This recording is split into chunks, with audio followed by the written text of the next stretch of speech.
And we've started the live.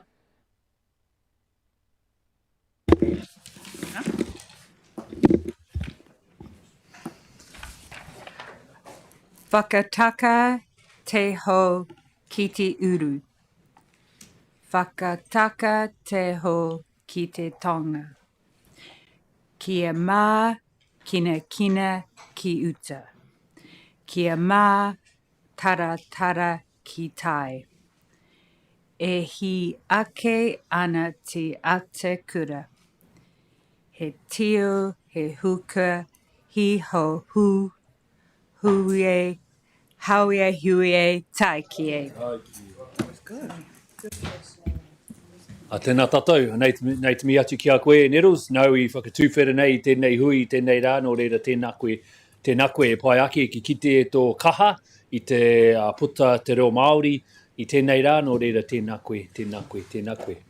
Koutou katoa, nei anō te mi ki o koutou, ko roa ko mai I tēnei rā, mo tēnei hui, tuatahi, mo te rautaki nei, komiti rautaki nei, tēnei wā, mihi atu ki a koe, Megan, ko koe te he mana o tēnei komiti, te hui tuatahi, nō reira kia kaha, kia mā, kia mana nui, kai mua e te aroaro o tēnei wā, nō reira tēnā koe, koutou katoa, ko rau ko mai tēnei rā, nei anō te mihi kia koutou, pai ake, te rapea ko tēnei te rā tuatahi, o te tau nei, nō reira kia kaha, kia maia, kia mana nui mo te huarahi kei mua e tātou tēnei wā. Just acknowledging Nettles, awesome Karakia to start us off. Try and hit te reo Māori, it's awesome, so good to hear Nettles. Also, big mihi to Megan for her first hui for strategy and policy, really looking forward to it, kia kaha hua. And let's enjoy this beautiful year ahead for the ups and downs and the turns and twists that are going to be in front of us. And then if we can hold it together here at the table, that'd be awesome. So on that note, kia ora. Well, tēnā koutou katoa, and ngā mihi for that lovely opening from you both. So welcome everybody to the very first Strategy and Policy Committee meeting for this 2025 to 28 triennium. But before we move into the business of the committee, I want to acknowledge two women that I'm looking forward to working with alongside in this committee. So first is Councillor Mont, who is our Deputy Chair, and we're going to be quite deliberate this term. So although I'm the Chair and Nettles is technically the Deputy Chair, we're going to push the norm and we're going to test how far we can do co-leadership and push the boundaries of co-chair. So that will mean for us to sharing in the leadership role and supporting each other in the room, and it will mean modelling the kind of collaborative governance that we want this committee to be known for. I also want to acknowledge Amy Allison, our Director of Strategy and Planning. Amy brings with us real depth. She has a strong central government insight, and already we've seen her deliver some really clear, calm and practical advice.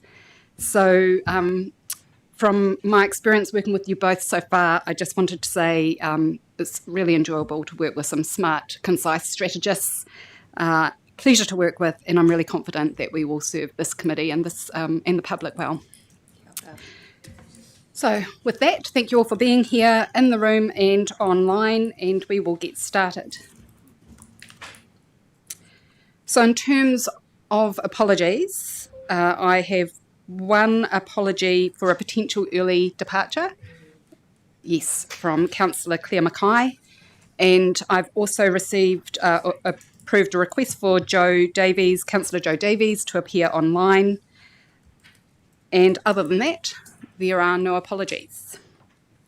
So we move to the next order of business, which are the conflicts of interest, and I'll ask whether there are any conflicts items to be declared at this meeting today. No. We will move to agenda item number 4, which is public forum, deputations and petitions, and we have had no requests for any of those, so they haven't been received for this meeting. Moving on to number 5, which is extraordinary or urgent business.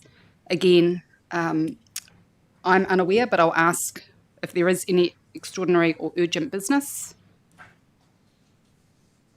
Great. Well, with none, we'll move forward into agenda item number 6, which is notices of motions, and we haven't received any notices of motions for this meeting.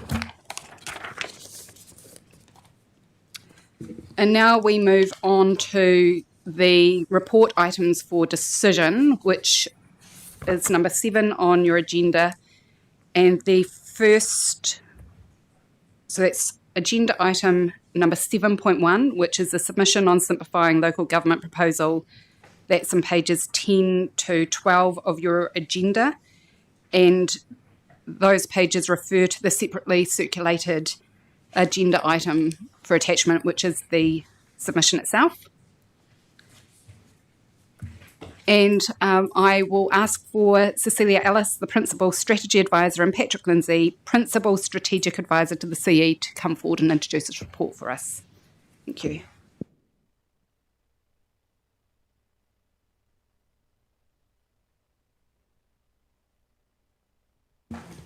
Tēnā koutou katoa. So the purpose of this report is to present a final draft council submission on the government simplifying local government proposals to the committee for approval. I will take the paper as read and submission as read, but make a couple of introductory points. So as council are aware, the government is undertaking a significant reform program with substantial implications for the structure and functions of local and regional government, including resource management reform.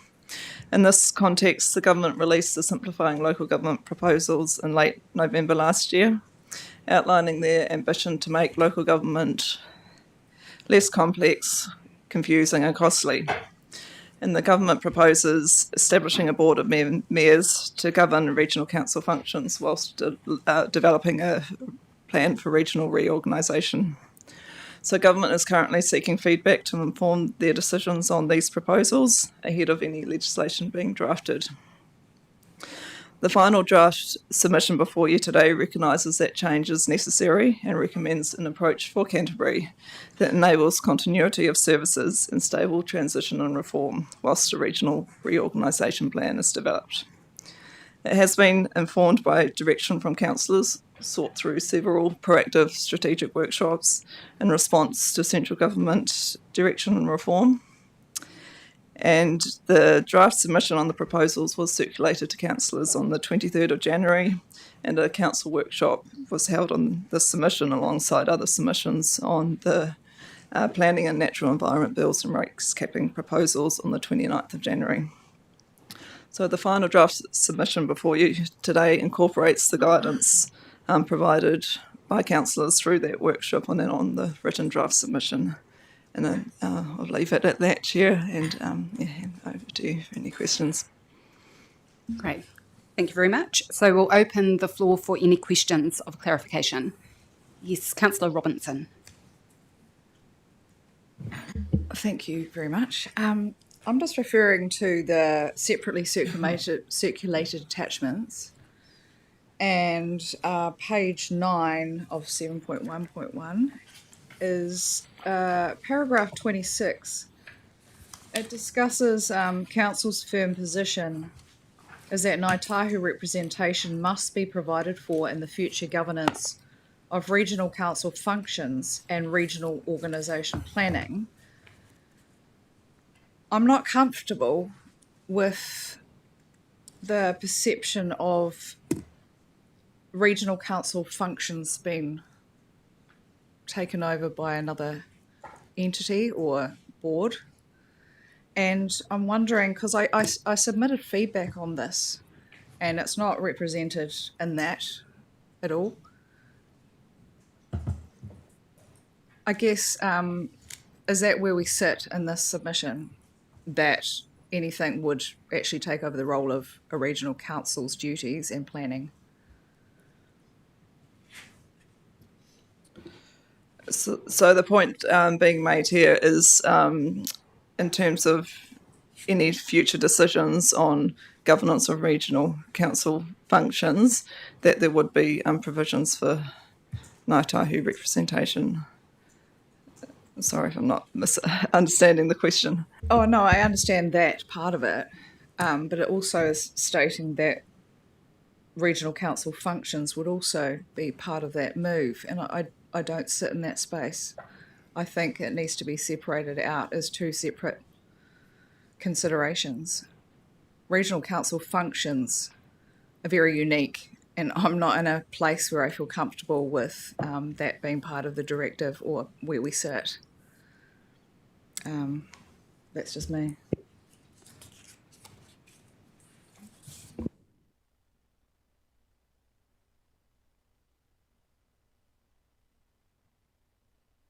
I did provide feedback on it in my quite a few days ago now, and specifically, it talks between paragraphs 24 to 26 of that attachment, the extras, unless it's been updated since this. What I have here still puts us in the place that we're okay with regional council functions. I don't agree with that. Right. So the first part is Ngāi Tahu representation must be provided in future governance of regional council functions. So we'll separate that out, and we'll separate, just for the purpose of this discussion, regional reorganisational planning. And so if I'm understanding you correctly, you're saying you're comfortable to say that Ngāi Tahu should be represented in a regional reorganisational planning, but not on any future governance of regional council? No, that's not what I'm saying. Is that I'm saying that if we go forward with a board as such, that doesn't assume the functions that we're sitting here today, but knowing that Ngāi Tahu is safe in any move forward, yes. But regional council functions can't be assumed by just a change in board that's what I'm just trying to say. I think it needs to be teased out better than this, because I feel uncomfortable. They're very unique functions, all of it. And so I did put in my feedback, but it's just not represented here. And perhaps the question is, because our submission is saying we believe that regional councillors should continue to have governance of regional council functions, and that clause is saying, but in the alternative, that's not existing, that Ngāi Tahu should be involved in the alternative model should it not be successful. So I think it's just to make it clear that's in the alternative of our relief not being submitted. And so that may well be a minor amendment. Okay, are there further questions? Yes, Councillor McCall. Just a question of clarity, are we doing two papers together, or are we just going to do the first one, simplification first and then the RMA second? We'll be doing them separately. Yep. Okay, so no further questions. Oh, yes, Councillor Faulkner. It's not so much a question as just in the opening, the case for change. And I noticed the sentiment is accepting of change, but I had a note there in regards that the council should be showing enthusiasm for change, because at the moment we're a little bit diffident about change. And Chair Swiggs made the comment after his Waitangi events that the government is determined on change. And I think many in the council have come in to this table because we wanted change. And I think that would be quite a good little alteration of the sentiment that we're portraying, that we know change is coming. We just need to be a bit more enthusiastic about embracing it. So what I thought might be really helpful for how we move through both of these submissions is, once we've done questions and staff leave the table and we want to talk about any amendments, that we make it really clear what amendment we're seeking, whether it would be considered a minor amendment and therefore within the discretion of the Chief Executive, or if it's a substantial amendment, then we would need to move through the proper process of doing an amendment to the resolution itself. So I would invite you to return to that comment once questions are fully over and we're into debate. Are there any further questions of staff? Oh, kia ora. Councillor. Kia ora kōrua. Just on the sense of, I know in the letter and also through the Naito relationship part, you're talking tangata whenua, iwi, Māori, hapu and mana whenua. And it's just probably, I know there's, part of the Crown apology, you got tangata whenua, and I realise that is a direct quote from that, and you've used that in the letter there, Patrick, as well. So I was just, in a sense of consistency, it's probably just going to be inconsistent to be consistent, because you've got quotes from different areas and then I'm just probably just a bit of clarification on that one. And the other one is, I should have picked this up when I read the letter before, but on the tino motuhake in the letter, and I think it's the second paragraph of the page 2 of the letter. I've never really heard that before. I was wondering if it's meant to be mana motuhake instead of tino motuhake, because tino rangatiratanga kind of goes together and mana motuhake goes together. That's just a point of clarification. On your second point, that is a typo that was caught by our staff. It was and has come through in here, so thank you for catching that, and we'll catch it in this version. The previous 2 submissions with that cover letter that went forward did have that typo corrected, and this has had that old version, so we'll correct that. You're right that it's rangatiratanga, or mana motuhake is the correct point that should have been in there. And to your first point, is that so checking you'd like papatipurunanga reflected as well in that point specifically? Is that what you were asking for? Because I think that seems feasible and reasonable to me. I think papatipu could be in there as well, but it was just more probably the mixture of tangata whenua, mana whenua, and then it was just to be consistent. But then I said, because I prefer mana whenua, but you've taken the direct quote out of the Crown apology regarding tangata whenua and stuff. So it's just probably just a. Did you think about kind of being conformist, or just making sure you're sticking to where you got the quotes from? That was probably all. We were sticking to where we got the quotes from, but I don't think we didn't have a strong conversation about whether we went through one camp or another one. And if there's a strong preference from around the council table to use mana whenua, then we'd be very happy to move in that direction. We're not strongly bound one way or the other. There wasn't a strong intent that we were trying to hold with the specific wording there. Kia ora. Councillor Faulkner.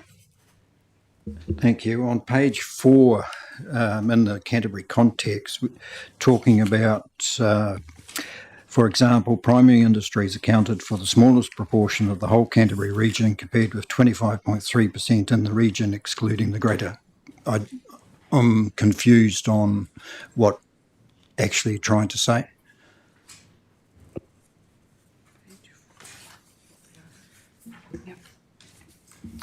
So that example was speaking to the diversity of the economic components across Canterbury. So it's talking to the primary industry focus outside the urban area. If you're excluding the Greater Christchurch area. Yeah. Is it able to be explained in a way that somebody like myself that comes from a rural background could really make sense of? Yes, we can certainly, provide some more clarification on that point. Yep.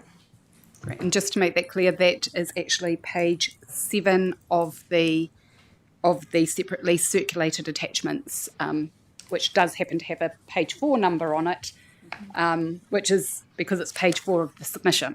So, Councillor Campbell. And this goes to what we'll be talking about later. In the executive summary, paragraph 7, mentioning the possible addition of a Crown Observer. I can't see anywhere in the body of the text where we make that suggestion other than for the reorganisation body itself. There's two places where we suggest a Crown Observer could be appointed to whatever the reorganisation body ends up as, but here we're basically suggesting a Crown Observer could be appointed to sit on us. And my understanding of an executive summary is it's meant to sum up what's in the whole document. But from my reading of the whole document, this isn't in there anywhere. Can you comment on that at all, please? Kia ora, Councillor. That was the specific wording around a Crown Observer was pulled through from a previous conversation councillors had earlier in the workshop, and that was me that had inserted that, hearing those earlier workshops, and that was in error. So we can shift that wording if you're suggesting that we change that wording, because you're right that there's some conversation within the body of the submission around accountability for council functions during that period of regional councils remaining, but it doesn't specifically speak to the powers within the Local Government Act for the minister to be able to appoint observers or commissioners or other options in that space.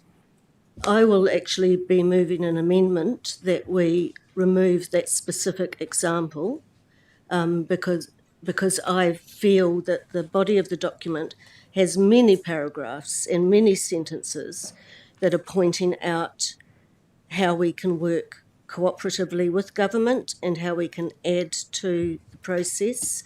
And I think we should definitely be reinforcing that in the executive summary. I personally don't think we should be saying, it's almost saying here's our preferred way to do it. And I don't know that it is our preferred way to do it.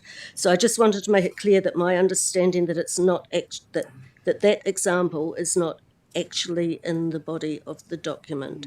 And so I think that can inform our discussion later about whether it actually reflects what's in there or not. There's a couple of other references to Crown Observer in the I think para 29 and 52, but that's in scope of the regional reorganisation plans. Yep. Yes, Councillor Mackay. Yeah, just related to the comment of Councillor Campbell, and I haven't got the 10-page document with me, the discussion document. Can you just outline for me, because I understand there was some other options around what could be in place instead of a CTB. Did that include a Crown Observer or just commissioners? There were three different options. They had proposed different options around what the Crown role could play, and that included observer role, commissioner role, or veto power type role. Yeah. Thank you.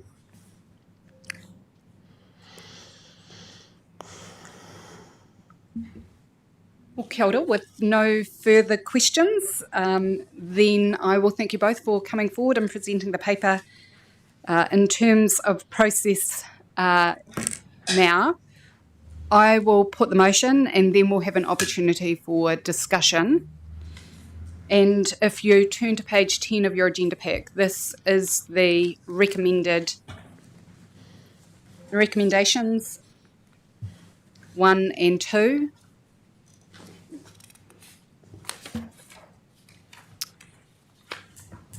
And now I'll ask if there is a mover of these two motions. John, thank you. And a seconder? Councillor Lamont. And And here's an amendment we prepared earlier, if it can go up, please. So just in speaking to that, I've outlined some of my reasons already. I feel that the motion, as it's that paragraph 7 as it stands, is being very prescriptive. It's not actually backing up the rest of the submission, which the whole of submission outlines in many ways through the document how we can be constructive, how we can be proactive, how we're willing to talk about things and come to mutually agreeable conclusions. I believe that paragraph 7 at the moment, A, isn't reflected in the document, and B,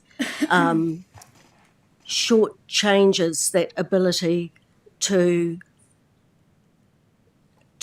explore all options and to actually work constructively in a way that works best, which may not be what we're suggesting.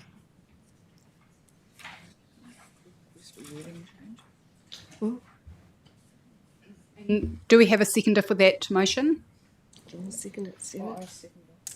Okay. But does that mean I can also request for a clarification of wording? Yes, so we'll move to the debate on and the discussion on the motion, Okay, so I on the second it. amendment.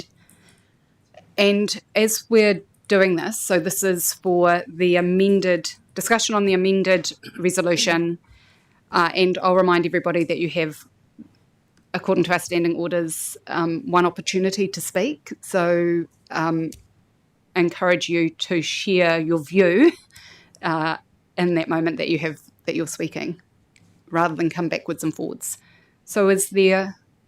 So Just a clarification, Chair. Do we need to deal with 1.1 first before we have the substantive motion that we can then debate? yes. She didn't say that.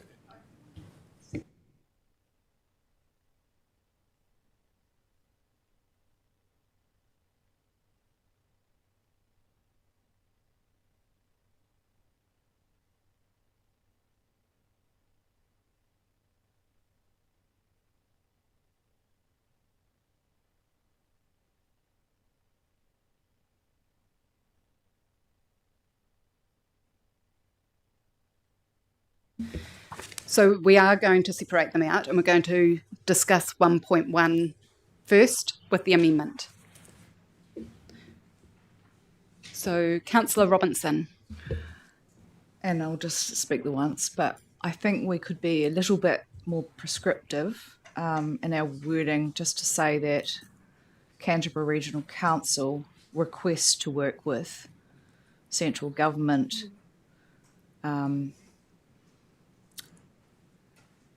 I'm not sure about this to support confidence. I think it could be more prescriptive once again, if that makes sense. I'm happy with I think that. we need to request it, the conversation to support regional council decision-making confidence.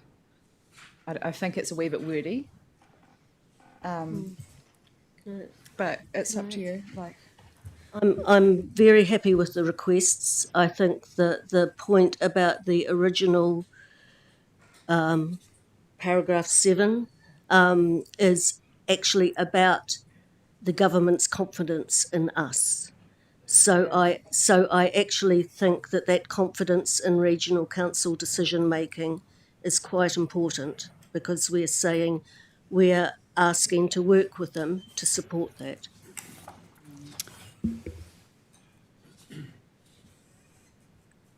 Are there further people who want to speak on this amendment? Councillor Mackay? Yeah, thanks very much. I personally am still, even after the questions of staff, wondering why we actually need to change it. If I actually go back to the question that Councillor Campbell has asked of staff about where does this relate to the rest of the input, one would think, well, maybe you would actually take it out. But I think that it actually was mooted as an option that should be considered in the DIA consultation paper. So I'm quite happy with it as it is.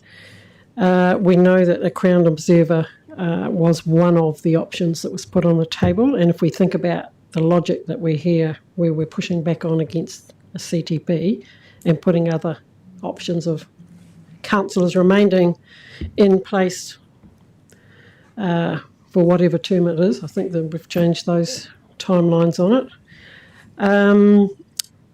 So yeah, I'm actually having quite a bit of difficulty here taking out 7 and putting in this one here. I'm wondering whether it could actually be joined together.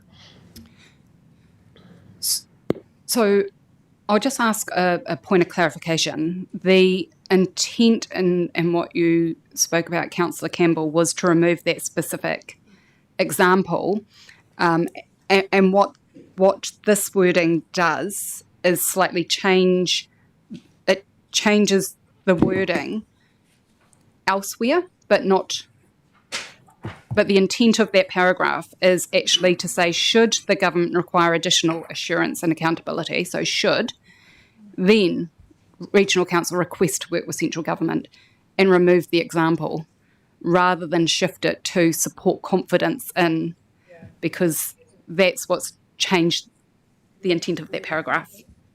It would be to retain it all, should the government require additional assurance and accountability around regional council decision-making in the intermediate term, Canterbury Regional Council requests to work with central government. And it removes that specific example. And then I just want to test with Councillor Mackay. Do you need that specific example in the executive summary, or do you just need it referenced somewhere in our submission? I don't think we need it necessarily referenced. I think what you've suggested, it's not worth dying in the ditch over, but I just think that we've got it there. It is something that the government can go to. They've obviously considered it. It's in the DIA paper. So we're only noting it. Whether you just make 2 sentences out of it is the other thing. Great. Okay. Well, look, before we come to modify it, come back to it, I'll just go to Councillor Faulkner, who... I'm just a little bit confused when I read that. I do like the original. I think that's a little bit more clear to me. I would delete requests and say will work with central government. There's no either or.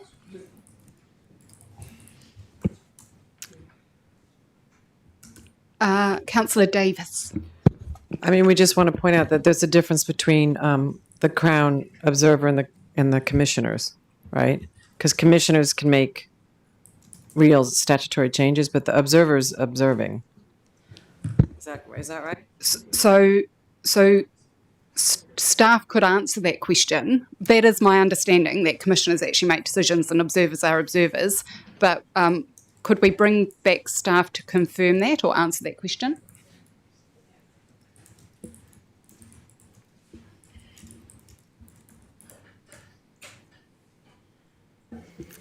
Yes, your assumption is correct. It would be commissioners with voting and decision-making powers versus observer, and the other option presented in the proposals was veto power, voting power, where they could overrule. Yeah. Well, thank you for that. So if I just sum up what I've heard the amended resolution to be, is that paragraph 7 of the executive summary, I'll come to you shortly, be amended to remove the example of Crown Observer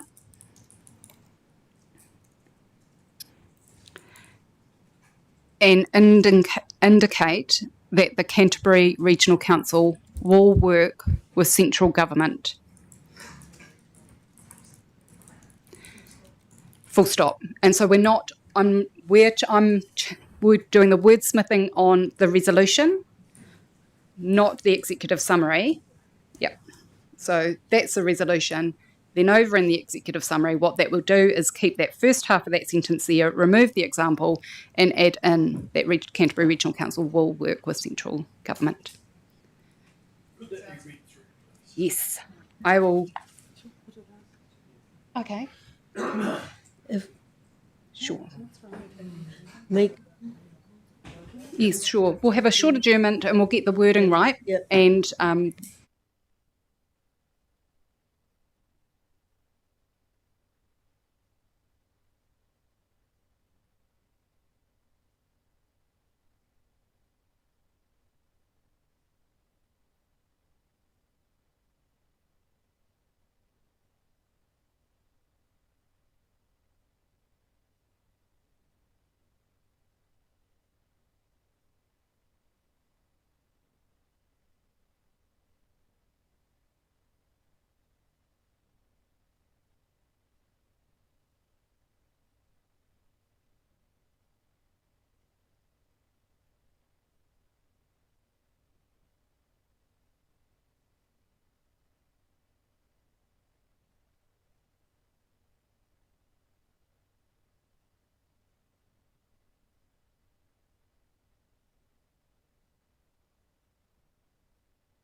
okay, so the amended resolution is that we approve the submission subject to the following amendment: that paragraph 7 of the executive summary be amended to remove the example of Crown Observer and indicate that Canterbury Regional Council will work with central government.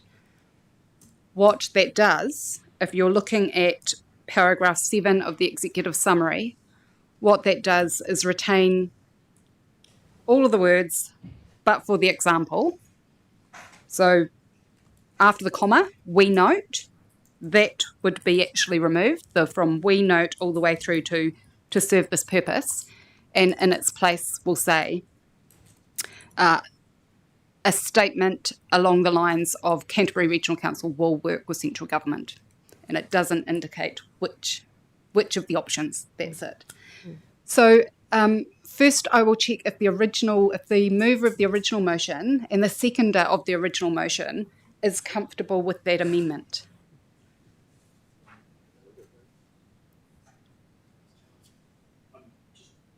Processing. And the council will work with central government. Yes. Okay, with both comfortable with it, then we can have further discussion on it, but then we'll be voting on this as the amendment, or as the resolution. It actually substantive motion is the language. Substantive motion. So was there any further comments, discussion on this point? No. Chair, just update me on this. Sorry, can you update me on this? Because I would have thought that if we're making an amendment to the motion that we would need to vote on it rather than have the mover and seconder. No, we'll do the vote. So we are going to do that. Yes, we're going to do the vote. Yes.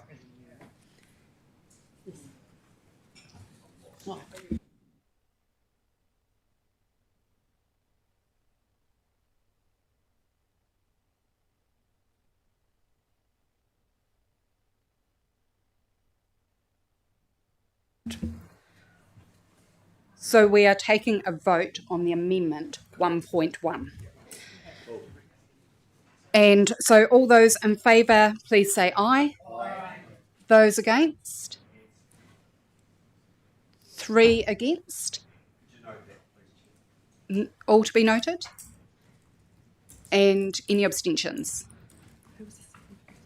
That was Councillor Ward, Mackenzie and Scott.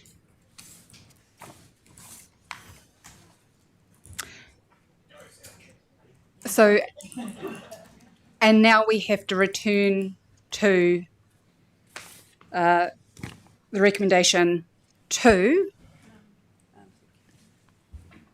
Oh, carried. Was carried, yes. And so now we,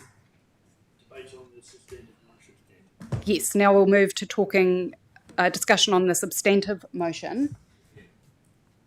And first is Councillor Sunkel. Thank you for the opportunity as the mover of this motion.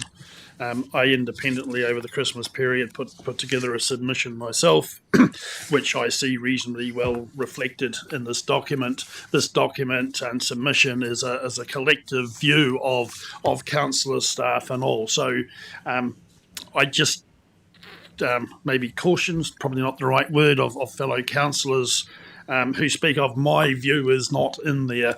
Our collective view is there, and I have reasonable confidence with the submission as it rolls through. So certainly support it. We know change is going to happen. We have a very strong view from central government that they have no particular liking for us, and that change will happen regardless of our thoughts. And so from my perspective, we should be working with as best we can to achieve the best outcome for Canterbury, rather than maybe philosophical or ideological. And we all have different views along the way with those things. We've identified that we need Ngāi Tahu representation in that space. We've talked about the regional organisation plans and what needs to be in there, and provided some alternatives with the CTB model. If it was my option, I would have a mix of regional councillors, mayors and independents working in parallel with this council working through to its term towards the end. And hopefully at the end of the term we would then transition into whatever the new model is. But again, that's reasonably well represented in this document, so I am happy with where we have landed. The other one I had here was cross-boundary issues, and I was going to seek an amendment, but I won't bother. I see those cross-boundary issues as being both within region or out of region, and within regions across districts and the like. So, but that's kind of represented in clause 46. So there is comment and work in it. So I am comfortable with the document. It's not as I wrote mine, but it is a reasonable representation, I think, of what this council believes. So I'm happy to support it. Thank you. Councillor Mackenzie. Well, I intend to vote against this submission, and will speak against it now. I think the tone of the submission, although it talks about supporting change, smacks of saying that change isn't necessary and is self-serving, and I note, and I don't believe that actually reflects the opinion of most of the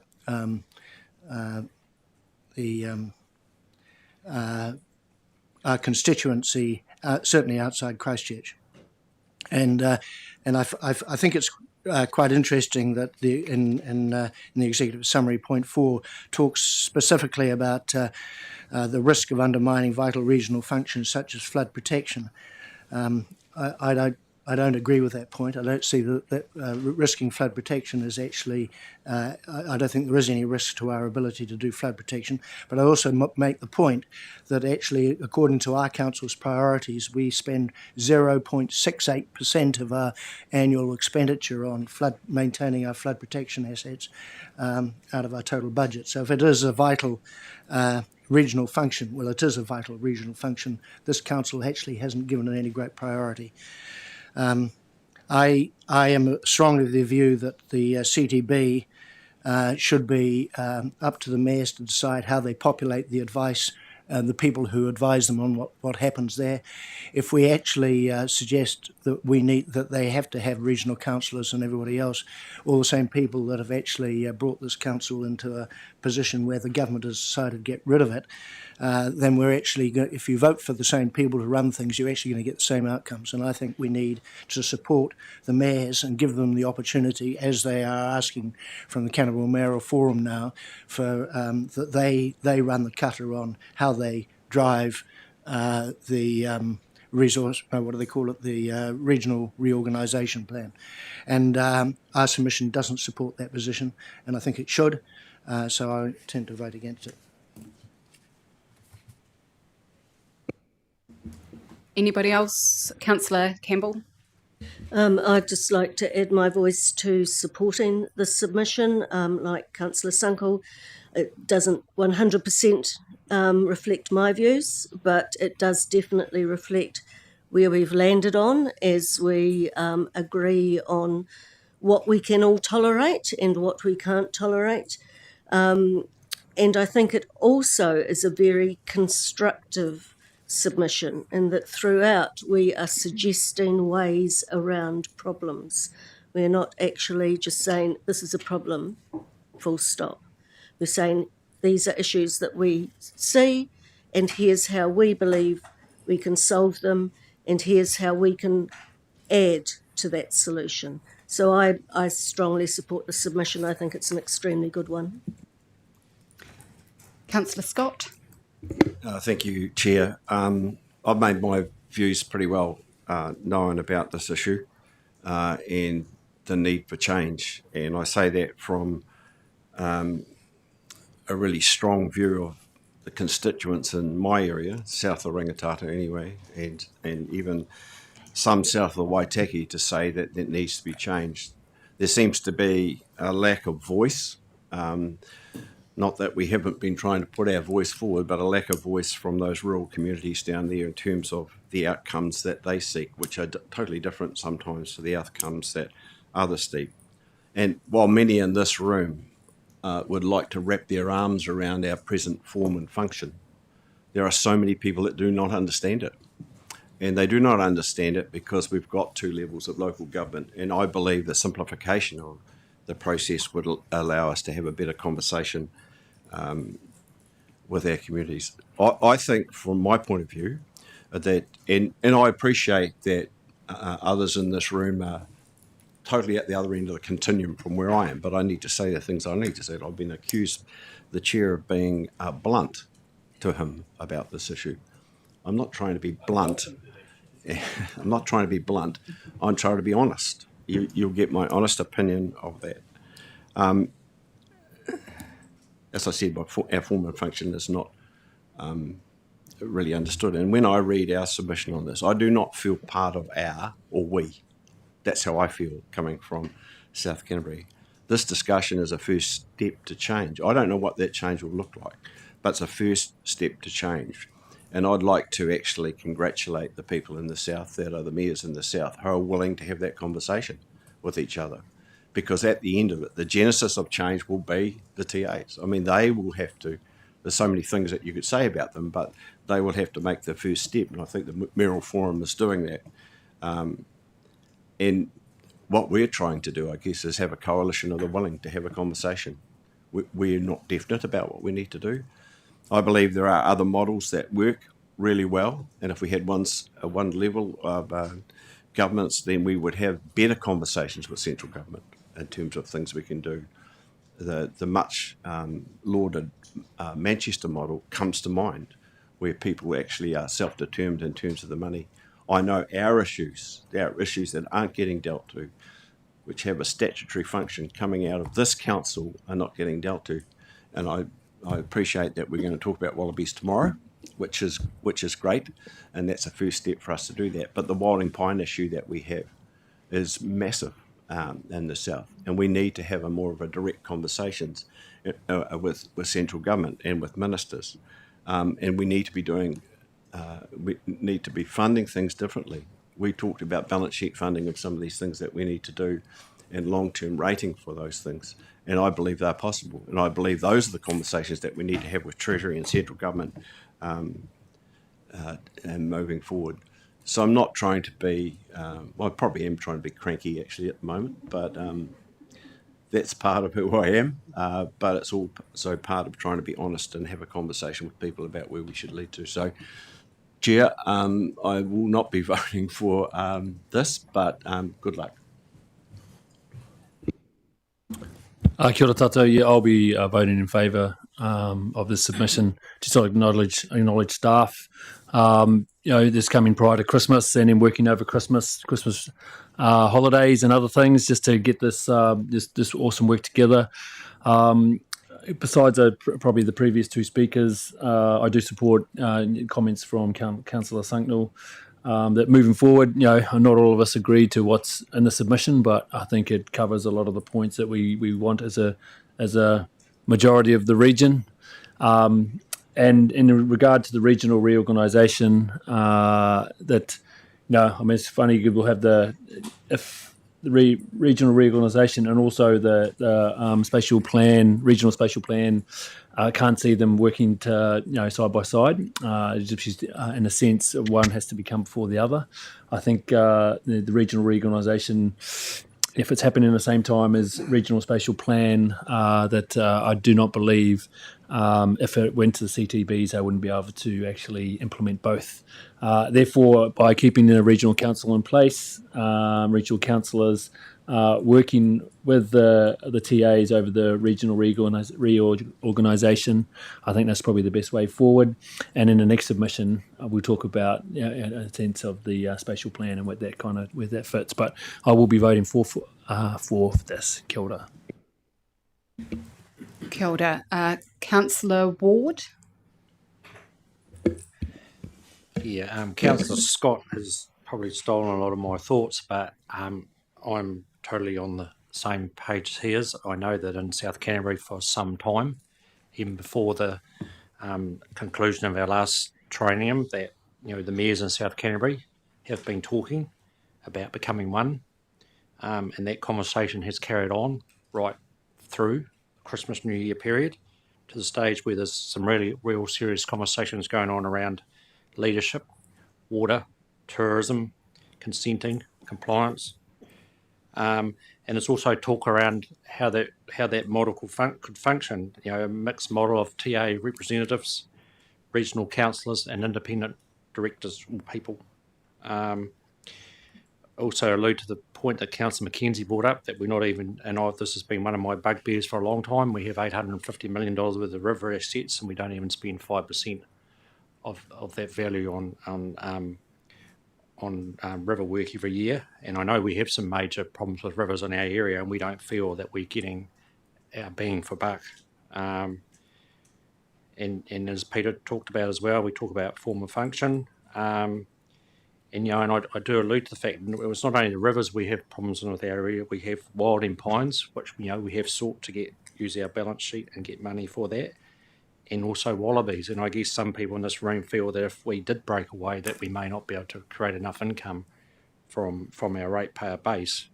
But we are 42% of the area, so we do represent quite a big portion of the Canterbury or the ECAN area. And I'm sure there's other ways of getting funding going forward. So given these my thoughts, I will not be supporting this motion either.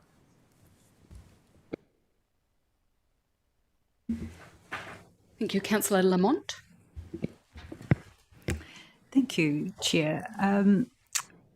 Firstly, just a wee comment. My dear colleague across the way, I don't see you as Councillor Cranky from these ageing eyes. You look more like Santa across the way. I just thought I'd add that in.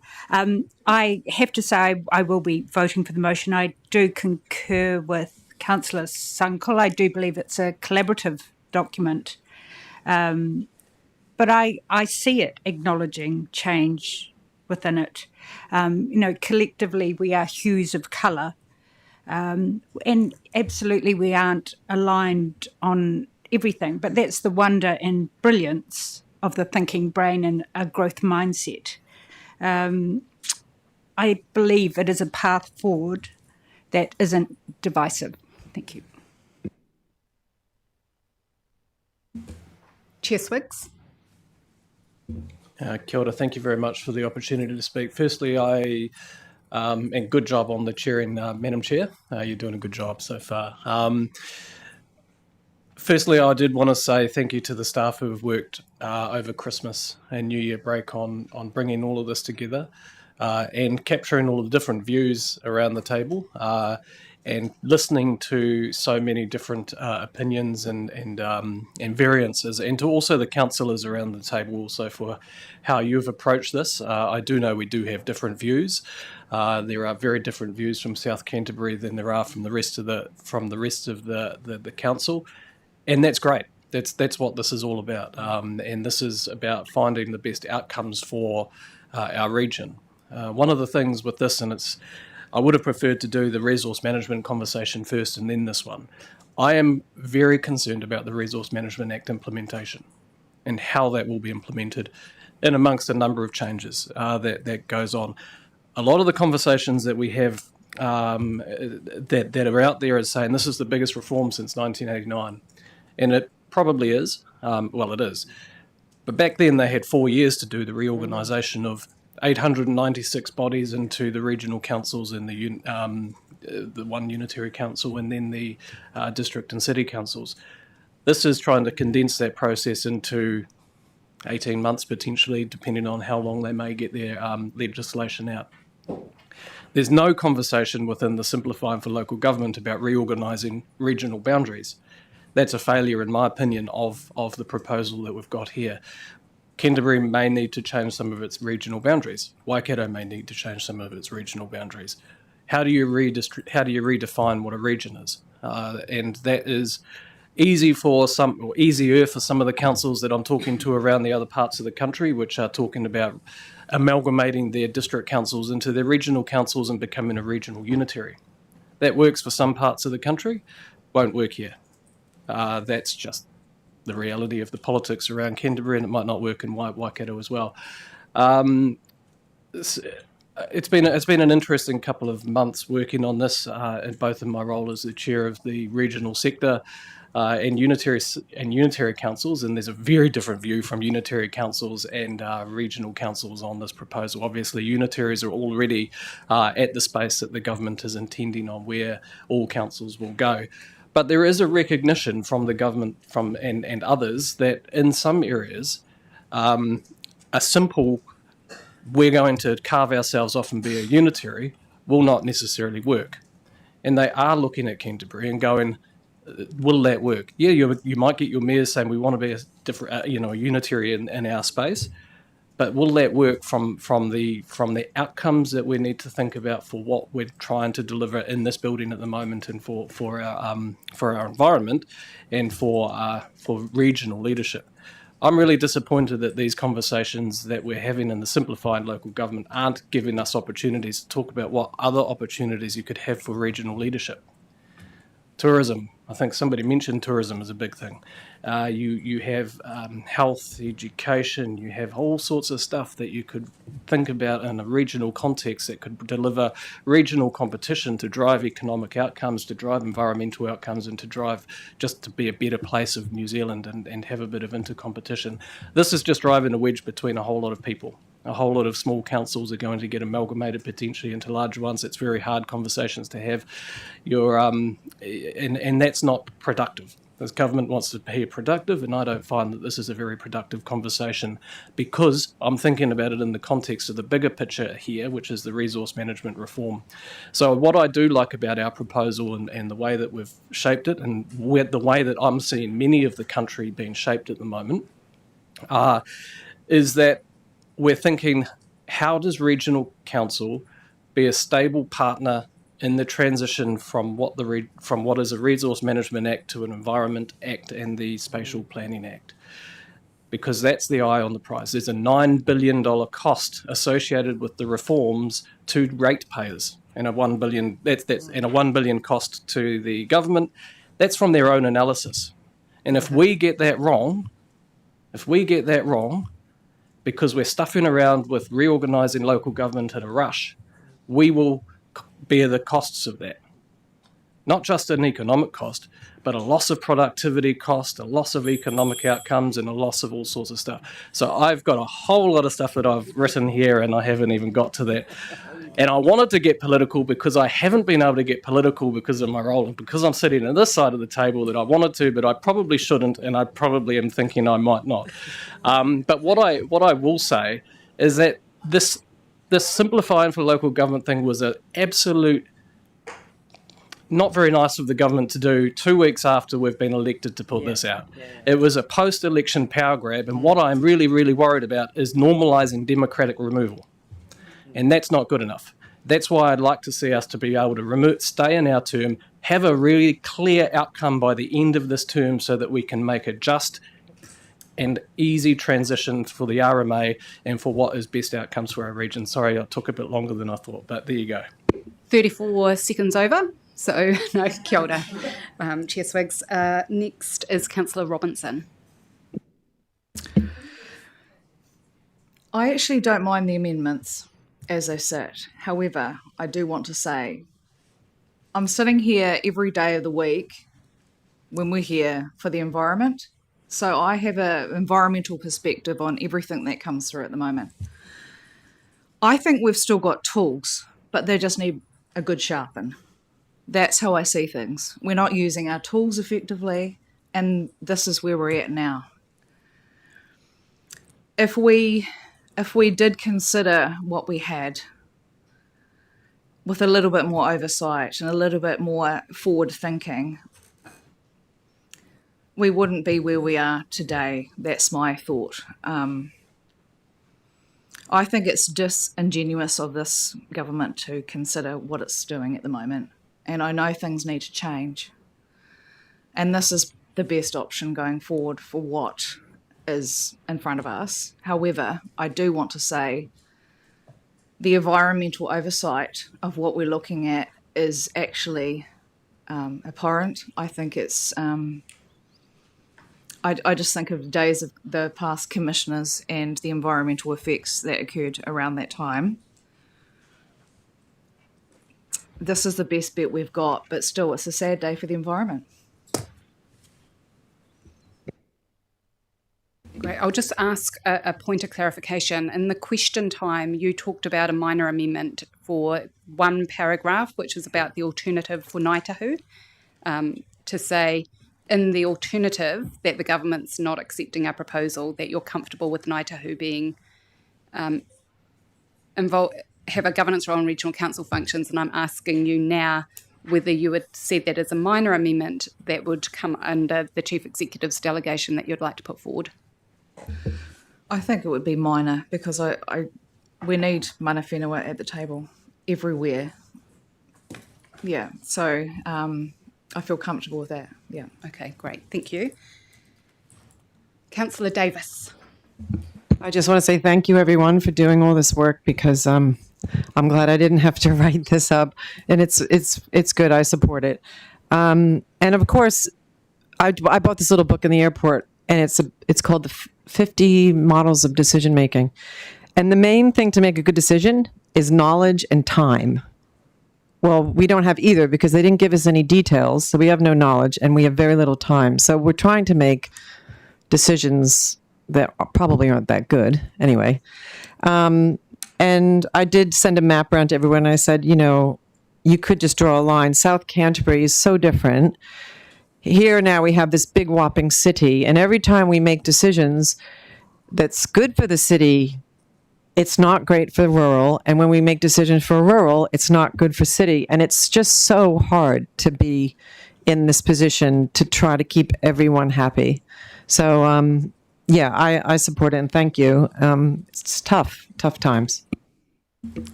Kia ora. Councillor Faulkner. Thank you.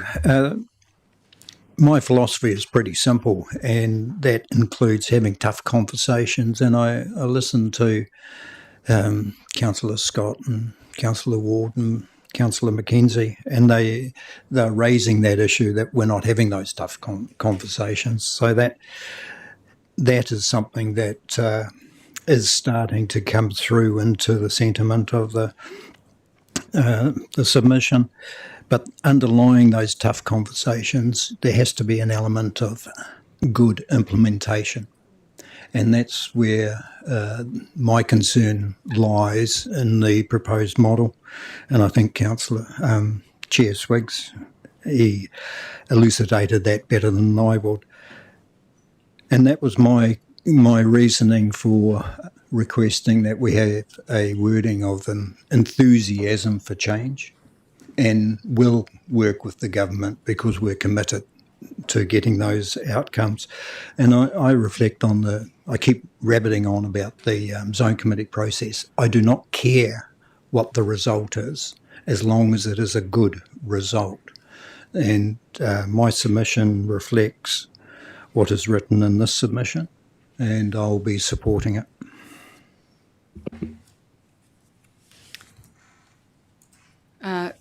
Councillor Moody?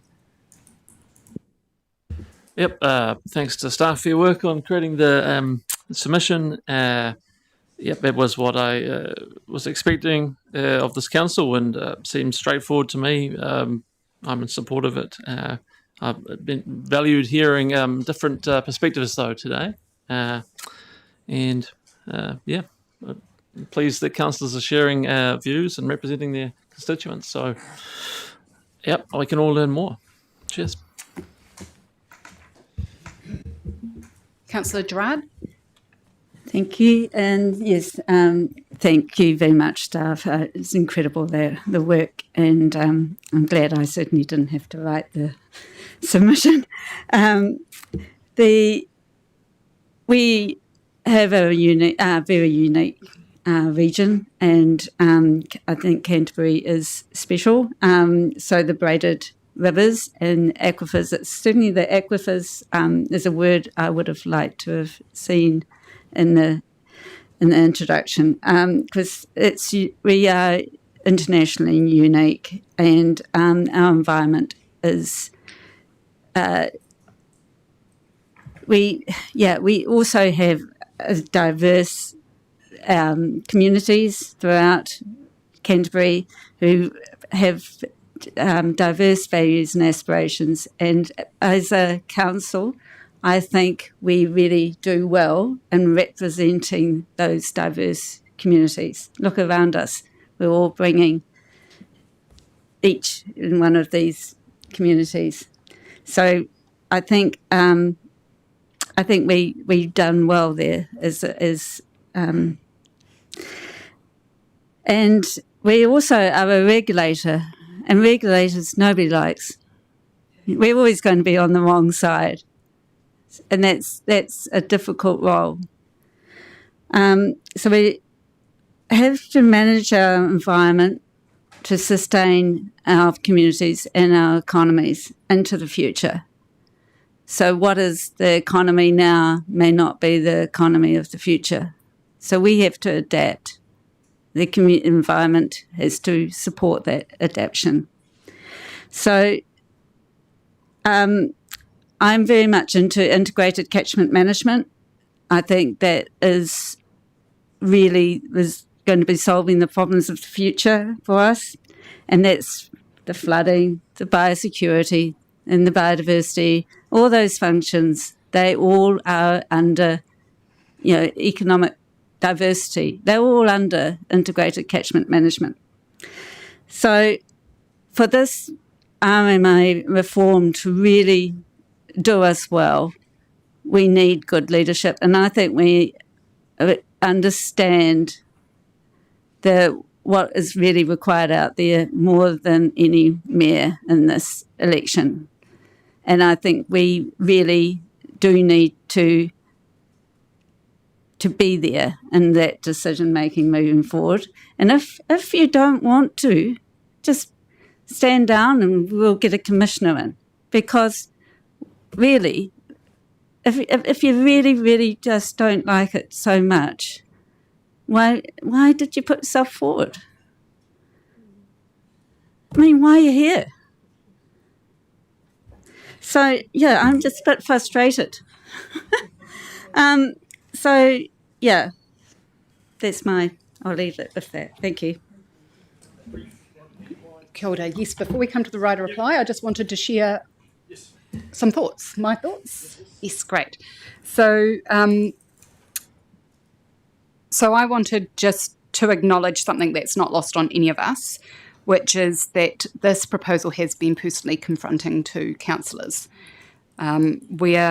We've been asked to comment on matters that touch on our roles and our future in governance, and we've been asked to do that really early on in the triennium.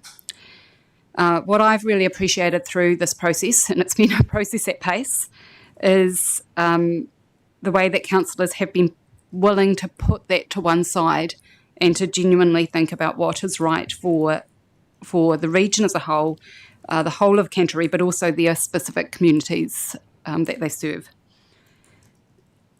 I think through the process, early on, there was quite aligned agreement in principle, and then there were some key differences, but each of those conversations were approached quite constructively in the forums that we've had. I will be supporting this submission. I think it reflects two core areas for me, and I always try to go, what's the key thing that's truly this is saying? And I think our submission says that we agree that fundamental change is needed. Something must change. But we also set out a clear concern for Canterbury, and we talk about what the risks will be in removing regional democratic mandate and limiting mana whenua participation and disestablishing the key functions during a major transition. I think the submission does that really well. It proposes a Canterbury-specific pathway. Through this process, I've seen genuine collaboration amongst the councillors and a willingness to understand a different perspective. And so I also want to thank staff for enabling contributions from councillors at pace and moving, and councillors for also really engaging with a difficult issue in good faith and focusing on what's right for Canterbury, because that's what our role in regional leadership is to keep focused on what is in the best interest of the public and working collaboratively through the most difficult issues. And if we can work through this, then we're going to have a good remainder of the triennium. And to Councillor Sinkle for right of reply. I am in support of this mission. Thank you. We've had a really good conversation, and there's a mix of views and thoughts around the table. But I just make the point, I guess, in the summation, which will be brief. I swore an oath to Canterbury. So I sit here and I look at what is the best outcome for Canterbury, because that's the oath I swore. And for me, it's the functions that really resonate the most, whether it's our rivers, our civil defence, biodiversity, biosecurity, our science teams that inform those functions.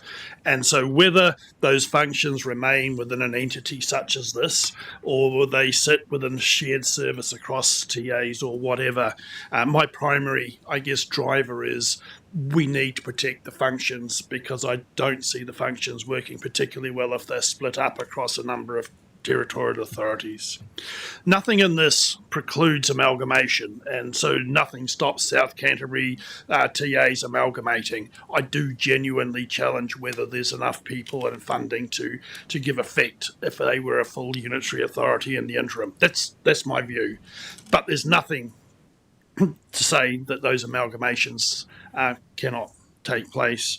If we look at the RMA, the probability that consenting, compliance, and a bunch of those things will be removed from all of us is a real probability. So some of, again, the challenges that I'm hearing from some about we want change because we want to get rid of this, and this, it is probably going to be removed anyway, and it will sit within a different entity to manage. So the RMA reforms, the MPSs, the NESs will cover that. So again, I support the tenor of what we're putting forward. Change is inevitable, but I really want to protect the functions that I see are region-wide, both across districts and even over boundaries within regions. So thank you for the opportunity. Kia ora. We'll move to the vote, and I will just summarise to say, so this is the the resolution that we will be voting on, the motion that we're voting on, and we've noted that there are a couple of paragraph changes to paragraph 3 from Councillor Faulkner and paragraph 26 from Councillor Robinson for staff to pick up under the Chief Executive's delegation. And other than that, we are ready to vote on the motion that's before us now. So all those in favour? Oh, yeah, but no, that's Parame. All those in favour? Aye. Any against? Mackenzie, Councillor Ward and Councillor Scott. Noted, you want any abstentions? Carried. So now we move on to agenda item 7.2. No, awkward. No. I've got to write it down here to note it. So 7.2, which is the submission on the Natural Environment and Planning bills, and that is pages 13 to 15 of the agenda, and also pages 21 to 53 of the separately circulated agenda that's relevant to attachment 7.2.1. And now I will invite Olivia Cook, Principal Senior Advisor, and Patrick Lindsay, Principal Strategic Advisor to CE, to please come to the table and introduce this report.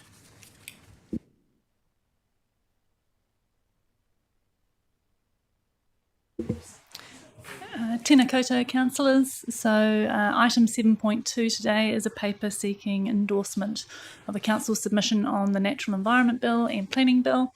And as councillors will be aware, the resource management reform system is being reformed, and once these bills pass into law later this year, before the general election, this system will replace the Resource Management Act.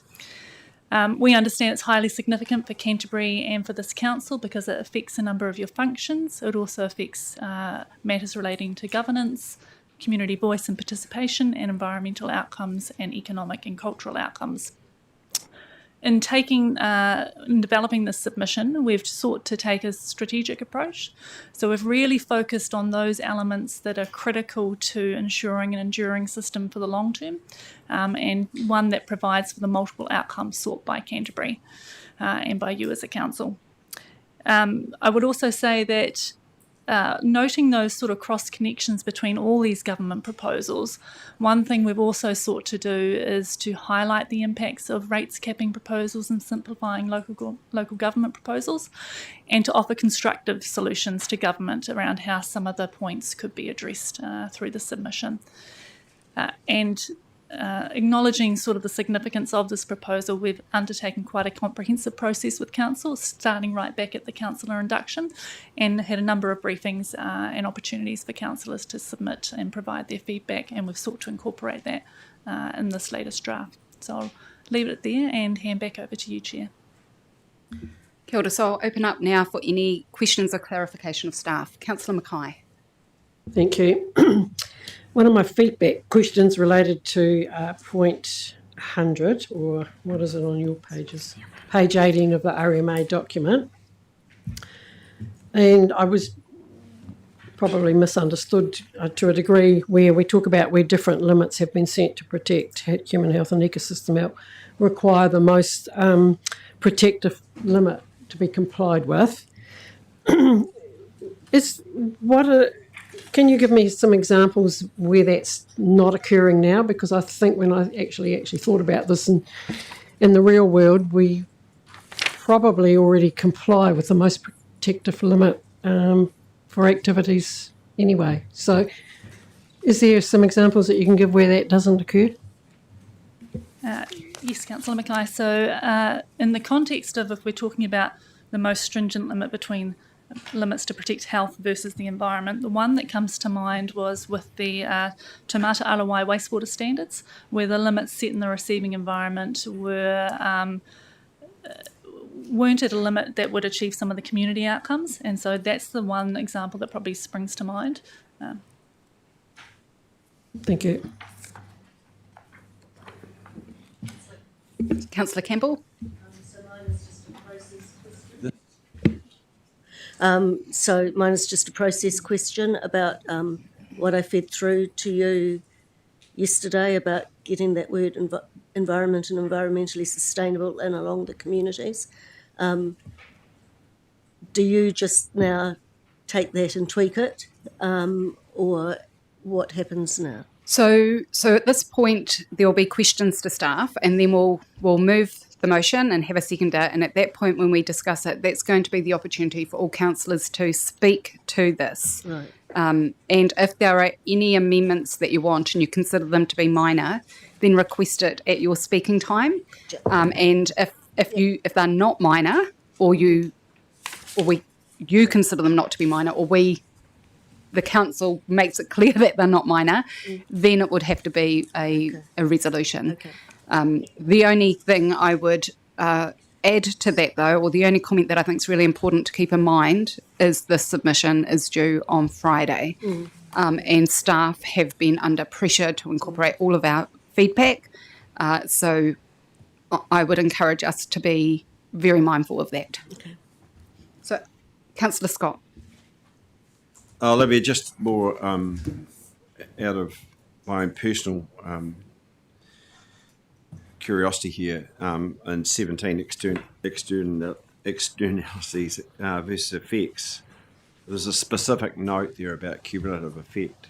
Is that a major shift away from what we've been dealing with in terms of individual consenting? So now my understanding would be, for example, if we have a cohort of consents in an area and you've got a nitrate issue with it, then that cumulative effect then could be taken into account in terms of how they're judged rather than on an individual basis. Is that correct?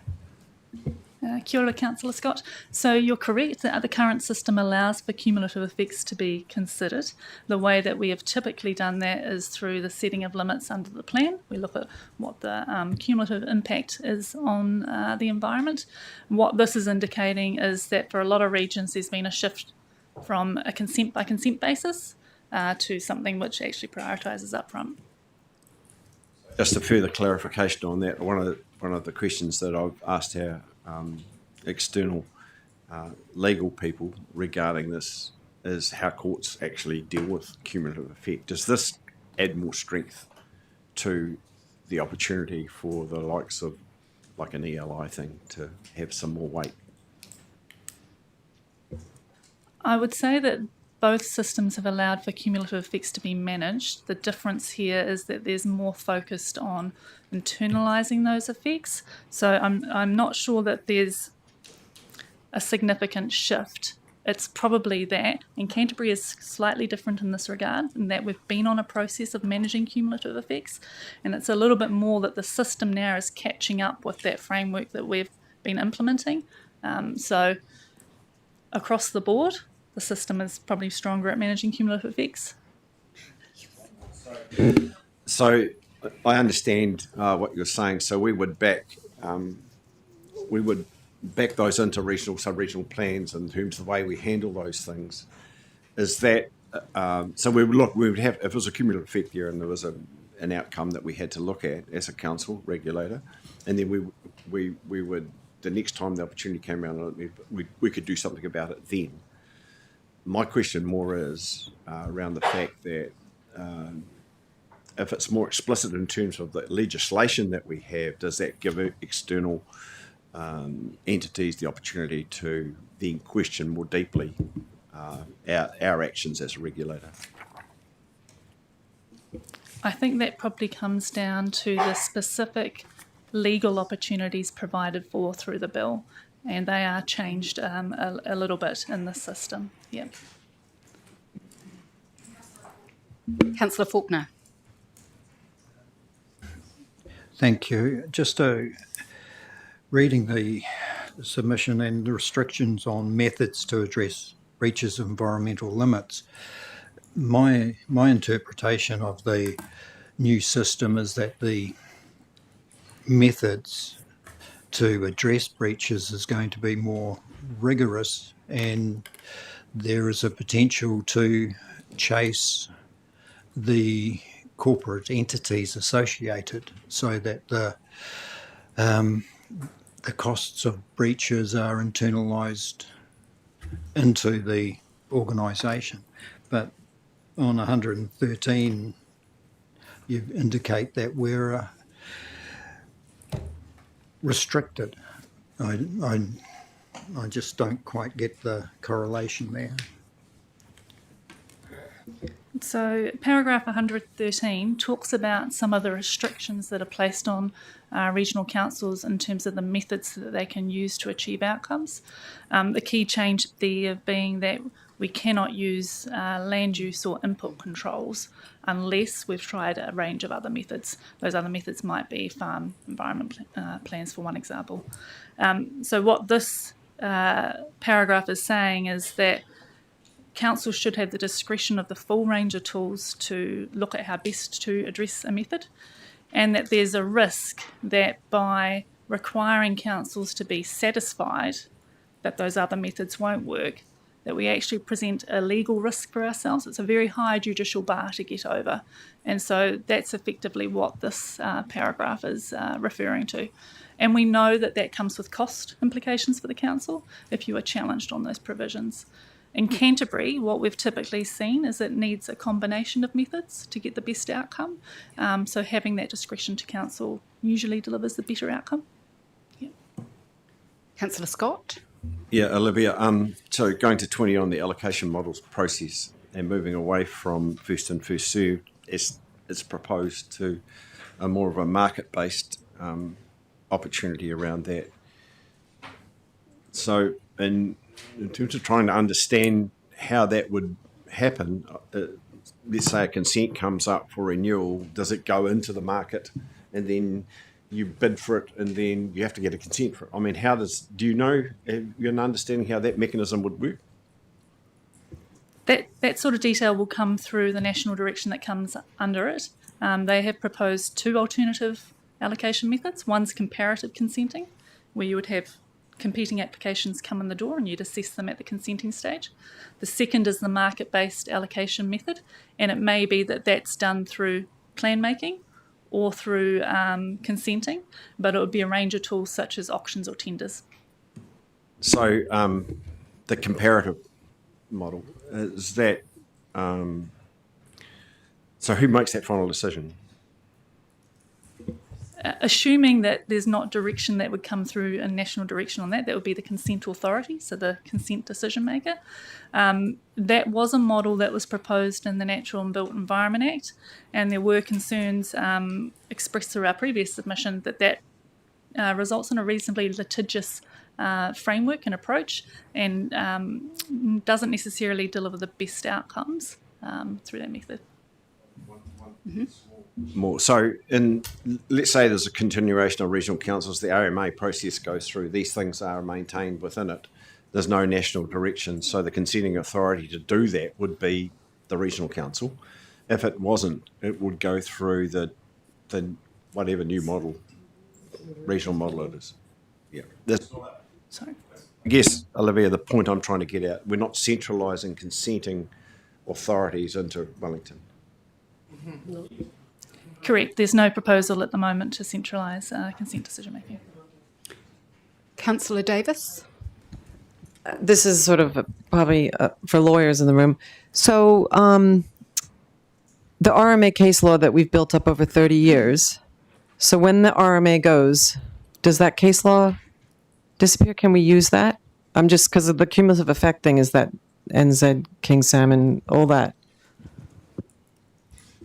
That is a question best for a lawyer, which I am not. I would expect that where jurisprudence has relevance, it could potentially be taken into consideration, but it would hang on the words and the framing and the architecture of the legislation that underpins it. But I'm not a lawyer, so yeah. My view on that, and I'm not a lawyer for council, but I am a lawyer, and it continues to have legal effect where it's relevant. So if you change a particular term or way of doing things, then that case law will not apply. But if it's same for same, like avoidance policies, King Salmon, if that still exists, then the jurisprudence still exists, is my understanding, not as a legal advisor. So Councillor Robinson. First of all, thank you so much. I mean, there's some great things in here, and thank you for considering all of our input. It's really helpful. I also want to give you some good feedback first, and I have got questions. I just want to say in the very beginning, you've already said that the submission can't be viewed in isolation, and I think that's really important because you need to give effect to other things going on, and I think that's really key. So, sorry about the allocation situation. There's just a word in here in paragraph 21 of the accompanying thing. So it's page 5 of that submission. I'm concerned about the use of the word guardrails, and I'm wondering if you would consider, or if staff could maybe explain the provisions behind using the word guardrails there, because my concern is that it kind of weakens some of the opposition that a lot of us fed back into the submission because of the risk of, the water trading model or market value model in over-allocated catchments, which leads me on to the question. Have we highlighted in here adequately, do you think, the risk of over-allocation and the market trading? Have you seen that at all in your assessments, like the consideration of that? Sorry. So I'll come to the first point on the guardrails. Use that term effectively to say that you need a system that stops users veering off the road, if you think of guardrails in the sort of common use sense.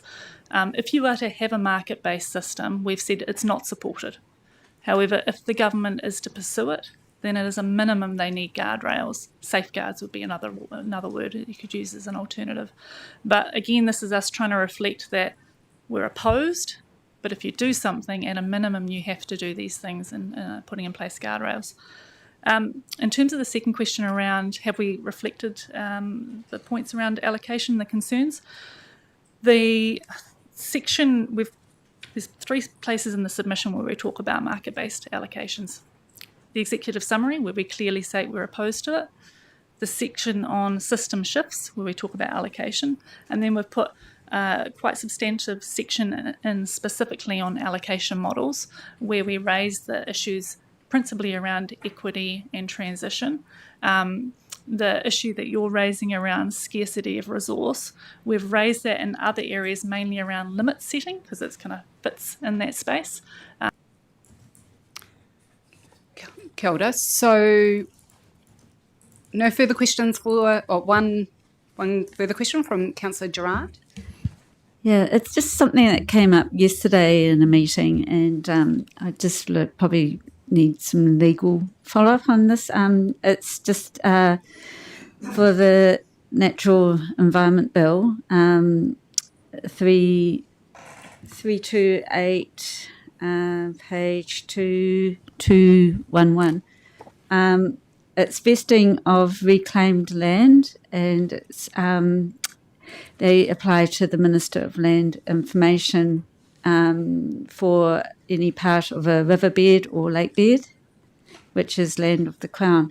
So it's sort of just to follow up on that, and just to find out if there's, in biodiversity and those, that there is that integrated catchment planning thinking and within land being reclaimed. So thank you. I don't have the provision in front of me, but there are similar provisions in the RMA around vesting of land. Vesting of land doesn't remove the requirement or the obligations on landowners to comply with any limits or controls that are imposed on that land. Not having the 2 acts in front of me, I don't think there's a significant shift, and it doesn't provide an out, for example, in terms of the management responsibilities on those areas of land. If you could just look into that for me, that'd be great. Thank you. Councillor Mackenzie. Yeah, thank you, Madam Chair. I wasn't sure if I could frame my concerns in a question, so I was just going to vote against the submission. But I'll give you a chance with a question, and that is around the allocation. In my view, I think you've missed the main reasons why we should be arguing against the allocation model that the government is proposing in this bill, and that is that in particular for water allocation, it's because water isn't scarce. It's just we haven't invested in harvesting in a environmentally sustainable way the water that is available, and 90% of the time, or 99% of the time, when New Zealand has problems with water, it's because of too much water, not because of not enough water. And so, to move into a financial instrument for allocating water, which is what Treasury has been advocating for years, is in my view an absolute nonsense. And I've said that for 30 odd years, and I've studied water allocation models all around the world, so I sort of feel as if I do know a bit about what I'm talking about. So I guess my question is, why haven't we referred to the fact that water isn't scarce in New Zealand, let alone in Canterbury?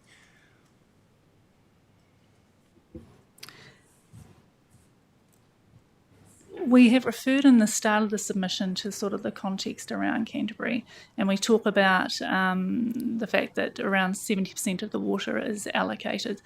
There is a scarcity issue in terms of the time water is available, but I acknowledge your point that it's not scarce at all times, and hence harvesting opportunities are an option that can be looked at.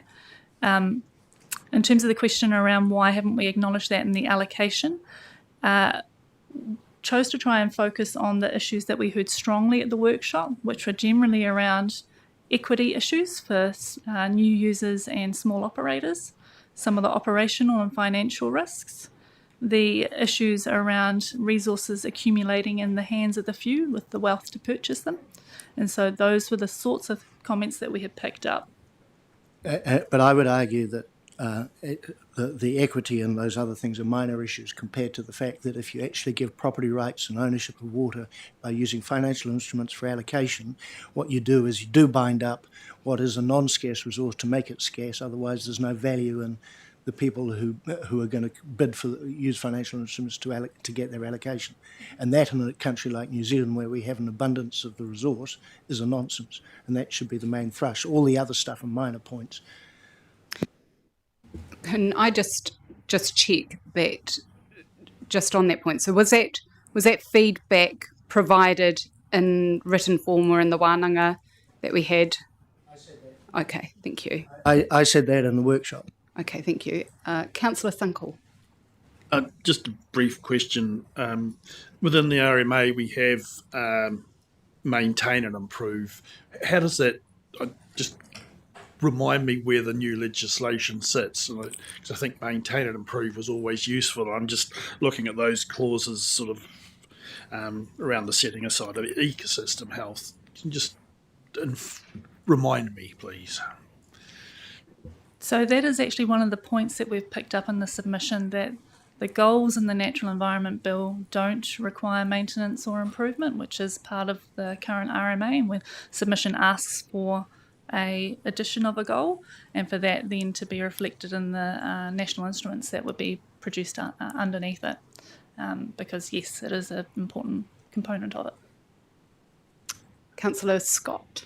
Yeah, I thought you made a pretty good point before, Olivia, when you talked to Mac, but this is about allocation too, and it might sound like a wee bit of a speech, but there is a question at the end of it. So, like Ian and others around this table involved in agriculture and irrigation, with irrigation companies, and I've been involved with them since like 95, allocation's always been an issue, and the over-allocation has always been an issue. And we know that the paper allocation doesn't meet the, doesn't take, if you're only using 50% of your allocation, is that wasteful or is that good for the environment? So that's my thing, because when you look at the models that Ian's talking about, specifically in California, where they're growing almonds and they're taking 6 gallons of water to grow an almond for almond milk and all the rest of it, and LA is running out of. I mean, there's that going on over there. Then we spent some time over in the Murray-Darling, looking at their water market over there, and the thing that actually resonated more than anything if you create a market, you'll use all the water, because if you've got if you're only using 50% as like a cropping farmer, can you sell the other 50%? And when you sell the other 50%, it will get used. So I think that in terms of allocation, we have got that experience here in Canterbury. Why don't we make that point? So that's the why. That's a very good point. And so in response to the question, if that is an amendment that council would want to reflect in terms of the scarcity impact, and it fitted under a minor amendment, we could put something in the paragraph to reflect how that drives to that. So what paragraph number would that be? Just so we can note it? Or is it it's a general comment? Yeah, mine was just a comment. I'm not asking for any change, Okay. but it's just a comment that central government should be aware that if you want to have a conversation about allocation, come down here, because we could fill a room full of people that have been having that conversation. And the facts are what I was trying to put forward really roughly. So thanks, Olivia. Great, thank you. Chair Swiggs. Yeah, I was just concerned about hearing one councillor talking about they wouldn't support the submission based on the point that Councillor Mackenzie raised. This is a really, really important document for us to provide feedback on, and I'd like as many people to be able to support it as possible, but I don't want to necessarily go through rewriting around committee what it is.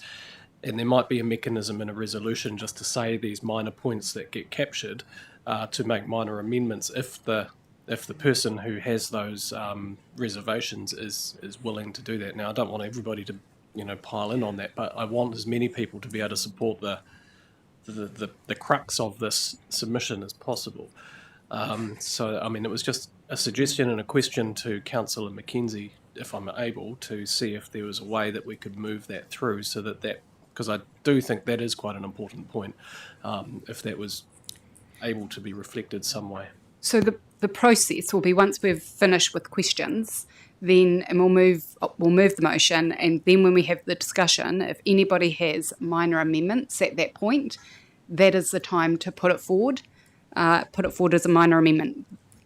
What we have to determine as a group is whether it is minor, or if it is actually requires an actual resolution. But if we all agree it's minor, then that falls in resolution 2, that the chief executive actually has that power to do that. So that would be the process. Be ready to incorporate it once we have moved the motion. Are there any further questions of staff? No, then thank you very much for coming forward and sharing the paper and taking all of our questions. So now we'll... Yes. Oh, yes. Okay, great. So now we're moving to the motion, and that's the recommendations are on page 13 of your agenda, and the motion is on the screen in front of you. We have Chair Swiggs is the mover. Okay, and Councillor Davis is the seconder of the motion.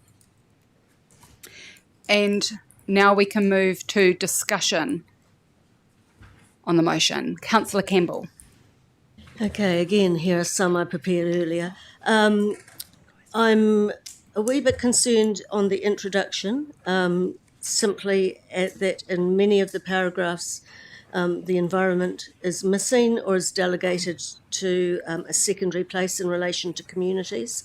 So I've highlighted particularly paragraph 2, 4 and 7, where the environment or environment sustainability can be added alongside communities as of equal importance. So I'll give you some examples, but it doesn't exactly have to be worded these ways. For example, in paragraph 2, the last sentence could be changed to: tackling these requires system-level change that aligns functions, roles and responsibilities through a framework that delivers outcomes for communities and the environment in a cost-effective and efficient way. Paragraph 4, the second sentence, it is about balancing the different needs and outcomes sought by communities within a fiscal envelope with local accountability and an in an environmentally sustainable way. I personally, I have had discussions that staff would consider this a minor amendment because we're not actually taking away from anything. We're just ensuring that environment and environment sustainability is accorded equal weight with community desires. Not more, not less, just equal. So that's the first one. The second one, which I sent a link to all councillors, which some of you may have been able to read and some of you may not have been able to read, was a news story at the beginning of the week with strong concerns raised about the effect the the planning bill will have on the Wairarapa Dark Skies Reserve. And as you hopefully all know, we have a world-leading dark skies reserve in the Mackenzie Araraki. And so that raises, and there are other areas within Canterbury that either have going for sanctuary or park or whatever status. So I think that is extremely important that we highlight that, that we highlight that risk. The risk, as I understand from the article when I was still able to read it, is that the removal of amenity from any mention in the new Act removes the mechanism by which those seeking international dark sky status were able to assure the International Dark Sky Association that rules and regulations could be in place that would satisfy them. Without the mention of amenity, that ability disappears. So again, I've looked through this and looked at where we could possibly mention that without significantly changing it. And one of the points where we could mention it is Waitaha, Canterbury, our context, paragraph 9, bullet point 5, which is our region is home to globally significant landscapes, etc., etc., etc., habitats and species, including braided river systems, coastal environments, significant freshwater resources, and internationally recognised dark skies. That could be one place. The other natural fit is in paragraph 87, which covers the negative effect of removing any mention of amenity. That would probably require a more significant rewrite, but again, it would be giving the example of the lack of ability to maintain dark sky reserve or sanctuary or whatever status unless with the removal of reference to amenity values. So those are my two areas of concern. I'm quite happy for them to be treated as minor amendments that the staff can work in however they wish, but I think they're both quite important. Thank you. Before I move on to the next speaker, I just want to note what Councillor Mackay has shared with me. She had to leave early at 12:15. The feedback she's given is just a minor amendment as well. So if staff could please note on paragraph 124, it is a typo. So accountabilities and costs. 1, 2, 3, 4, 5, 6 line down. It says, in some instances, this will require controls to manage. So Councillor Mackay just wants the to inserted, please. Just to fix that sentence.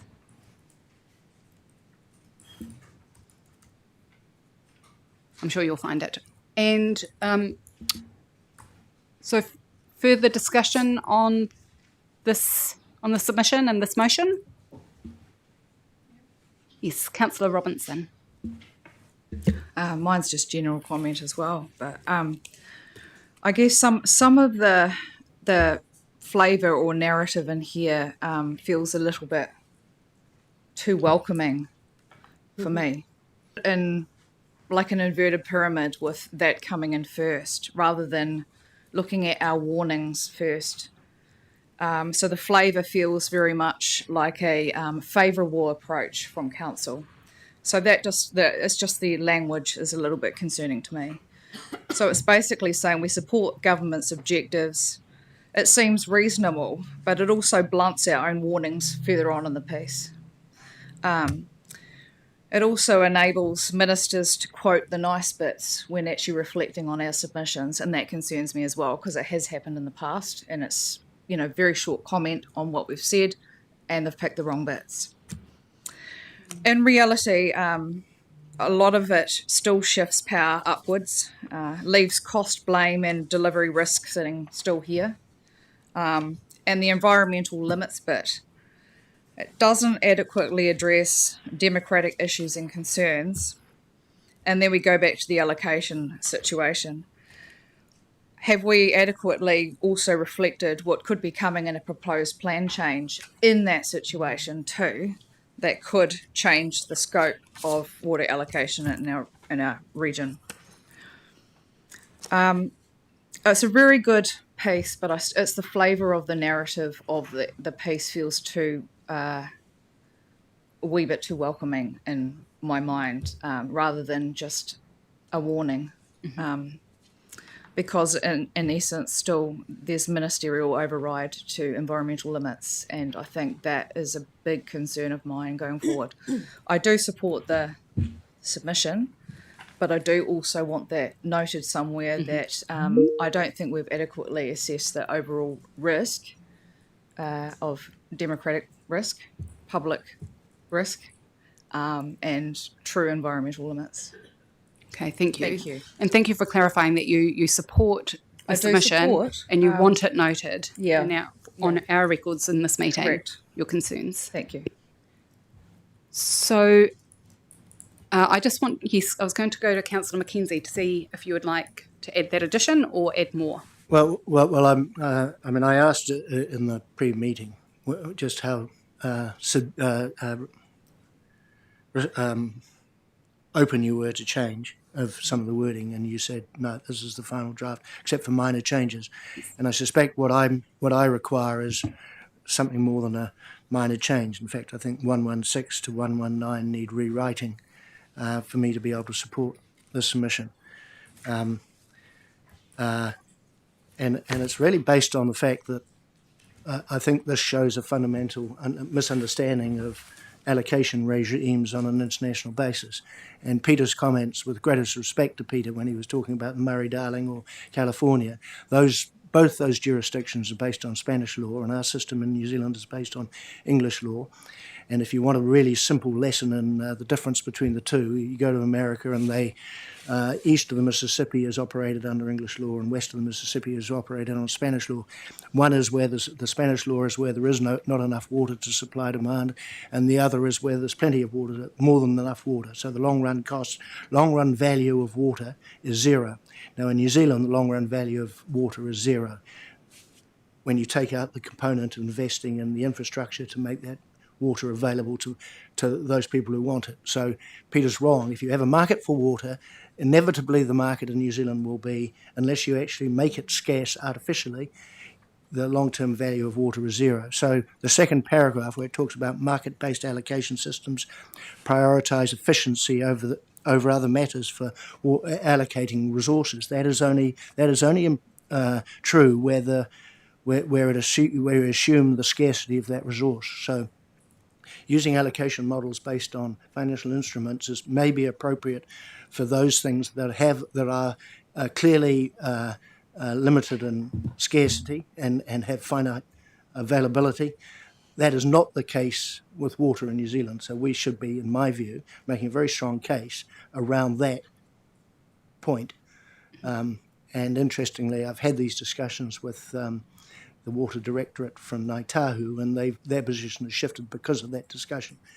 And they understand the point. And so the real danger of limiting the availability of water by giving people property rights in water in some form or other is that will actually artificially make that particular resource scarce, because the people who then own those property rights, they're incentivized to actually not make any more water available to other people. And yet the Treasury view is that by giving water value, it will actually create the investment to make our Treasury's view, which has been long held by people within Treasury, is completely wrong when you actually look at market allocation regimes in the rest of the world.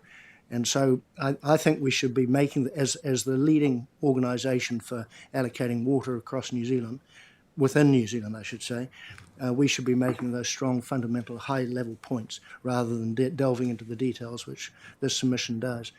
I can't work up amendments which would be considered minor in this debate, but I could work on it with a couple of others. Right. To change the allocation model. You know, you've understood what I've said. I get the impression that even those who hate me with a passion probably agree with what I'm saying. And so I suspect we could get agreement around that if I get a bit more time just to work up a bit of wording. So the process would be, I'm just really mindful that we're coming up to 12:30, and we'll talk through what the process might look like.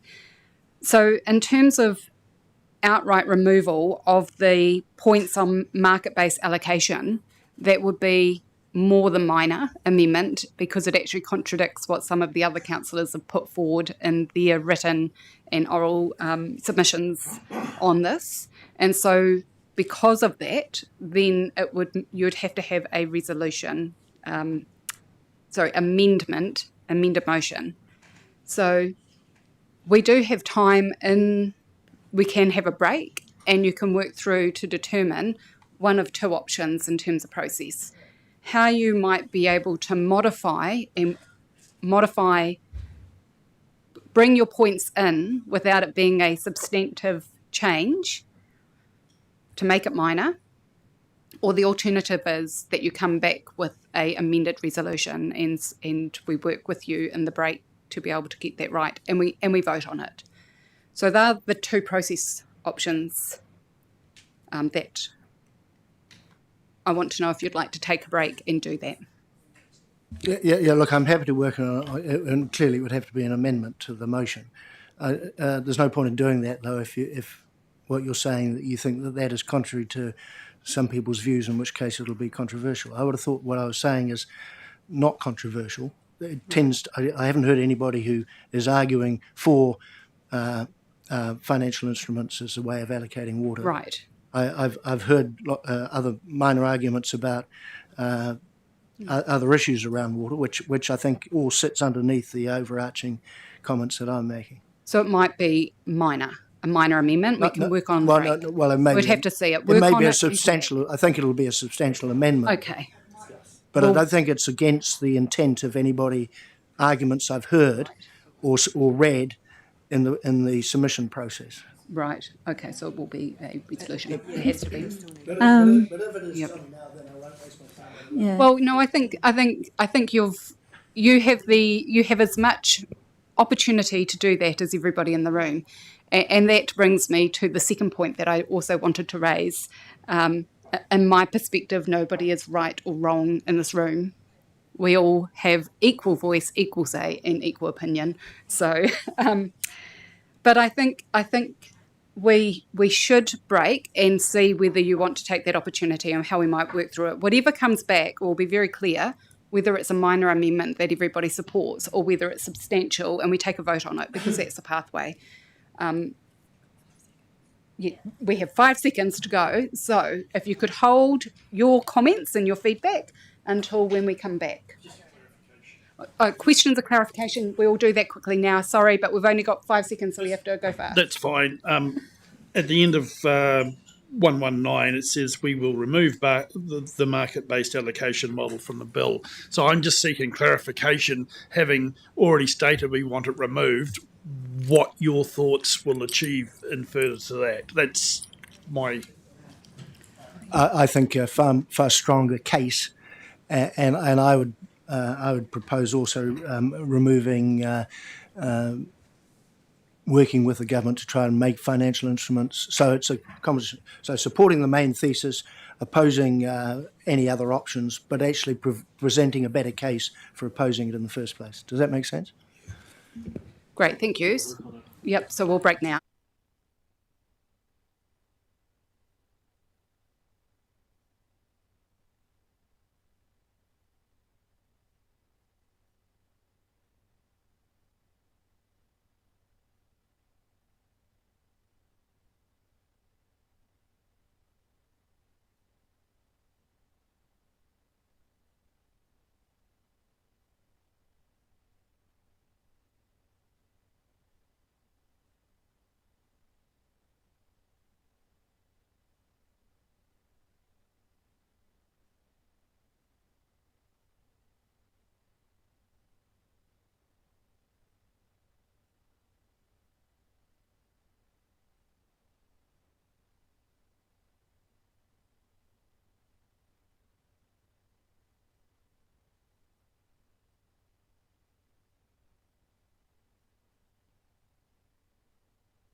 Right, and so before lunch, we took a break to decide to be able to talk through Councillor Mackenzie's proposed amendment to the submission.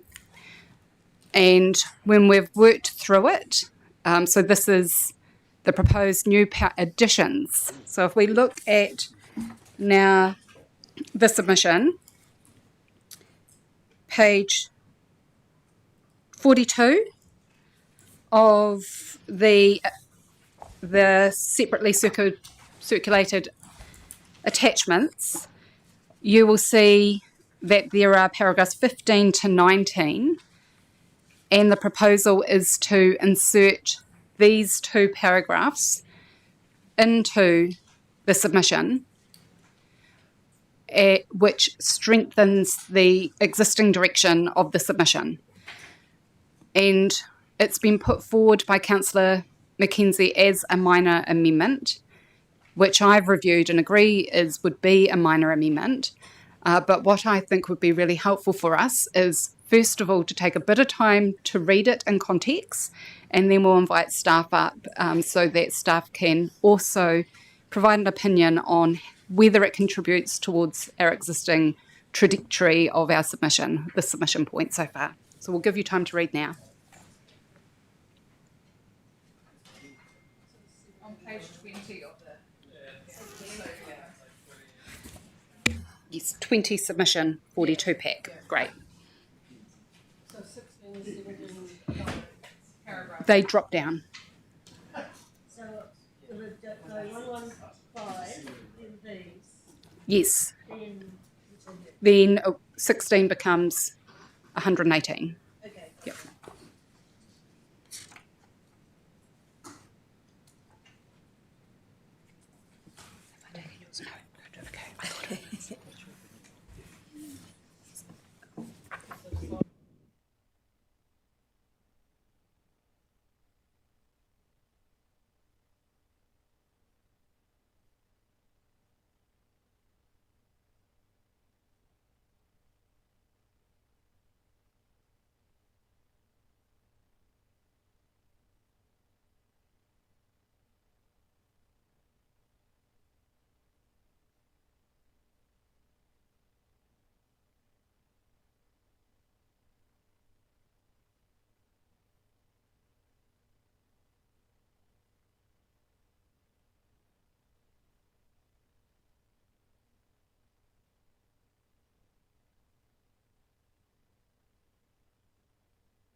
Sorry, I just was thinking just about a little bit of wordsmithing at the start of the second paragraph, possibly starting it to incentivise economic development, a system that creates long-term certainty for investment in infrastructure and high-value land use is required. It is required. Okay. Are you comfortable with that change, Councillor Mackenzie? I was going to make the point when I moved it that this wording, although it reflects what I said, isn't what I said. Yes. So this is the laundered, cleaned up version of well, yes, that is correct. Yes, should we get staff opinion and then discuss it? Is everybody comfortable with moving to staff first, or is there another wordsmith issue?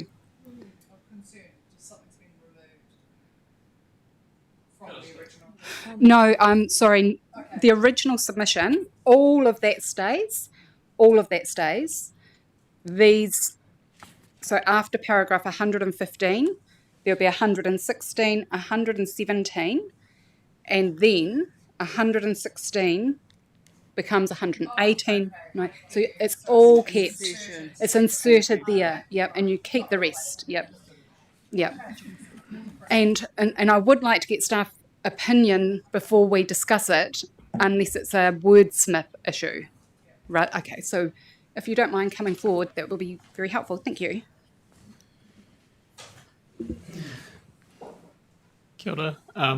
So it's our view that this doesn't change the fundamental thrust of the submission. Your council is still supporting or still not supporting market-based allocations. This just provides a new economic-based reason that backs up that that point that you're making within your submission. So in our view, it enhances the submission and it would meet the threshold for a minor change because it doesn't fundamentally or substantively change the direction of the submission that you're putting forward.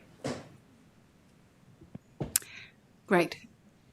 Thank you. So I might ask staff to step back because rather than questions, we'll now discuss this. And I'll go to Councillor Campbell, then Councillor Scott.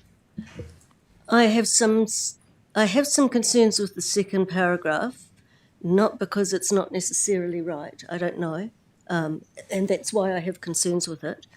But I think those concerns would be alleviated if in the current 116 we inserted the word economic before efficiency. So immediately after that would come market-based allocation systems prioritise economic efficiency over other matters, including social and environmental outcomes. I think that then is enough of a balance to my concerns about that second paragraph that I could agree with it.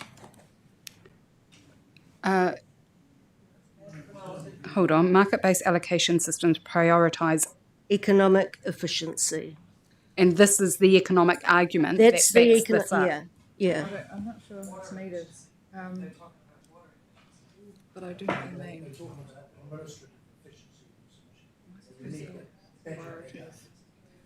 I think you need to get Patrick back up to define what he means by prioritise efficiency. But when I read that prioritise efficiency, I read that as administrative efficiency. Okay, so then we'll and it might be. So Patrick, I will invite you back up. I think the question for you though, just to be clear before you do come up, is paragraph 116 talks about market-based allocation systems prioritising efficiency over other matters, including social and environmental outcomes. And the conversation that I've heard is has been, we're always balancing economic, social, environment, and cultural. They are the four competing values, or sometimes compatible values. And so my question for you would be, if you're prioritising efficiency over other matters, including social and environmental outcomes, where would economics and cultural fit there, if at all?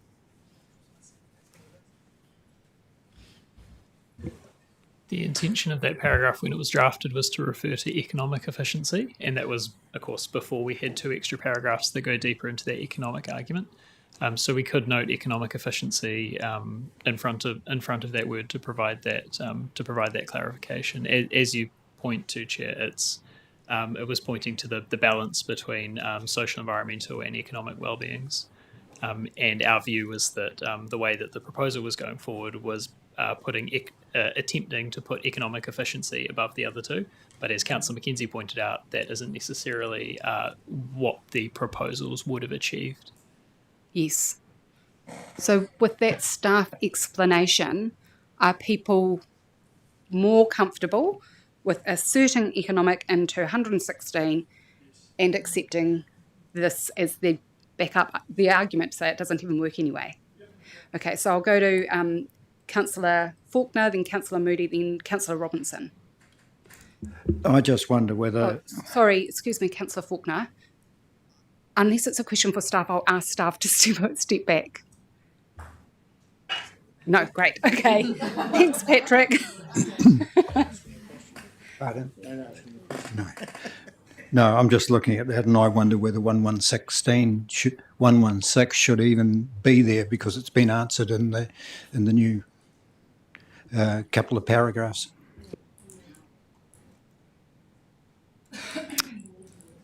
Okay, so that's one. Given that there's some murmurings around the room to say no, like that there might be a level of discomfort, the point, it doesn't take away from what Councillor Mackenzie has proposed. Or do you think it does, Councillor Faulkner? I just think it's starting to get a little bit convoluted, and the simpler we keep it, the better. The point is being made very strongly in this new piece, so I would try and cut it down as much as possible. I even look at 119, and I would delete that entirely and make Councillor Mackenzie's piece 119, and then just remove market-based as the key point. So the intention of the break require us to go through an alternative resolution, amended motion process. And next I had Councillor Moody. Thank you. So looking at the screen up there, I'm comfortable with the first paragraph.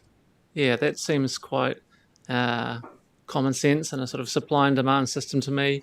I'm not so comfortable with the second one. I feel that requires technical knowledge, which I haven't had provided from staff, and so I'll meet you halfway, Macca. Happy to have the first one amended and added, but not happy with the whole kit and caboodle at the moment, because it's sort of prescribing and directing government and more complex rationale. But that first paragraph, I think you could get broad support for, and I would support that first paragraph to be inserted.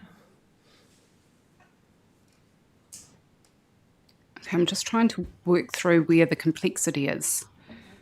What in particular? Sorry, what in particular is concerning about the second part, so I can see if it can be modified? So the second part is directive. First part is a simple assumption or preposition that if something's got value, then the people who have got the water will want to reduce supply of it to other people, so that the water they have is valuable. And that sounds just supply and demand, right? They want to reduce the supply to increase the value. Whereas the second paragraph prescribes what we should be doing instead, and refers to international experience. And to back that, I'd need to read a report or have some knowledge to be behind it. It's more it reflects your personal experience, but not mine, and so it's hard for me to support it at this late stage. Let's step it through the first sentence. So we'll step it through, but to get to a point where I believe will be a minor amendment. First part, if we want economic development, then we need to create long-term certainty for infrastructure and land use. I think that's a sensible sentence. Right. And Megan, if I may just jump in, and you could add in that sentence, and you want social and cultural and environmental benefit, that can fit in that sentence as well. Okay. So to incentivise economic, social and environmental outcomes, cultural outcomes. It is development and outcomes, but development doesn't fit all of that. Then a system that creates long-term certainty for investment in infrastructure and land use is required. That's quite a sensible. That's the government's direction. Yep, and it's not controversial. It's quite a simple, understandable concept. The second part. Sorry, before we go forward, did you want outcomes or development? I think outcomes, because that would include development. Then the second, market-based systems would do the opposite. That is the point that we're trying to make, right? We're trying to say that is all backed up with what we say later, which is about the equity argument. It's a statement that's backed up. Next one. International experience shows that applying property rights to water allocation can generate false perceptions of scarcity or disincentivise investment in, for example, water infrastructure and land development. Let's just change that. If we were to, I think the same thing could be said without actually reference to international experience. We could say that applying property rights to water allocation can, because it's not an absolute, generate false perceptions of scarcity and disincentivise investment in infrastructure and development. That actually goes to that last sentence, which talks about artificially creating an artificial market. So that this now backs that up. And then the last one, this ultimately undermines the goals the government is seeking to achieve, and also, in fact, what we're seeking to achieve for our region. Yes, thanks for simplifying that down and removing the reference to experience that I don't know about. So, yeah, I can live with this. Well done. And Councillor Campbell. I think we could get rid of 116 with this if we insert most of the second sentence of this, which is these models fail to take into account nationally or regionally significant issues, including community resilience and food security. If we can get that in there as well, then we could get rid of the current 116. I think we keep 116. Okay. I don't think it. I think keep it. Yep. And so you're comfortable with that, Councillor McKenzie? Yeah, look, I'm comfortable with as it's written. I just want to remind the councillors that the reason why the government has put this in is because I suspect it's driven by the ACT Party, and they're driving it because they think that this is going to. It's an economic argument. So we're not talking about a broad spectrum of values here. We're talking about their perception that if they want to drive economic activity, they need to introduce financial instruments as a way of allocating scarce resources. I can assure anybody here that if you want to sit down with me for 10 minutes, I can persuade you of the reliability of my argument, which we're using here in terms of whether you want to believe in an international experience or not. And it's critical, I think, from this council, given that we manage more water allocation than the rest of New Zealand put together, that we provide very sound argument to the government as to why that this is the wrong direction. And that's what we're trying to do here. Right, well, thank you. So yes, Councillor Scott? I think what we need to reflect here is the experience that we've had in Canterbury, and that's the thing that we push back on, and it does include international experience. And to the greatest respect to Councillor Moody, he didn't know that, but I don't ask him to know that. All I'm saying, this is a submission to central government, and we're saying, hey, be careful about what you're doing here, Chair. And the other thing I would say is that just needs to be a minor adjustment. And the other thing is, you're in control of this. You are. Yep. So, and I accept this as a minor adjustment, and I'm testing with everybody how comfortable they are with that, because the next part is to just sum up. We will move on to finishing the discussion on the motion, but I also wanted to sum up the two minor amendments that we've had so far. So we've had two put on the table, one from Councillor McKenzie that you've asked to see outright, or no, you didn't ask to see it. We decided to show it outright. It's more probably correct.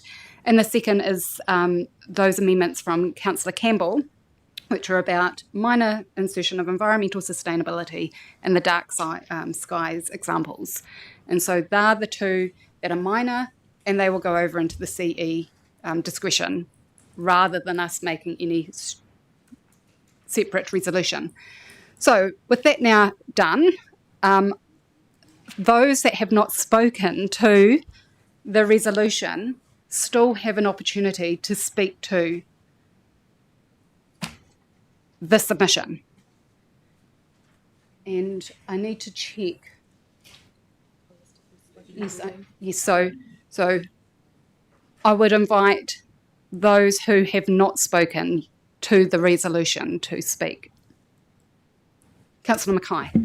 Thank you. I didn't think I was going to get the opportunity when I walked out at 12:15.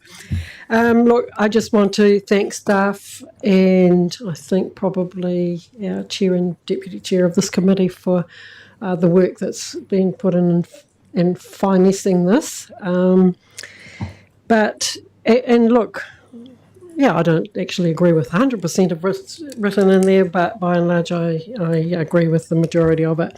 I think I just really want to point out, and I know that Councillor Faulkner mentioned it earlier on, I think, around our points around the regulatory relief, and we've got that mentioned 2 or 3 times there where we'd like to request it to be removed.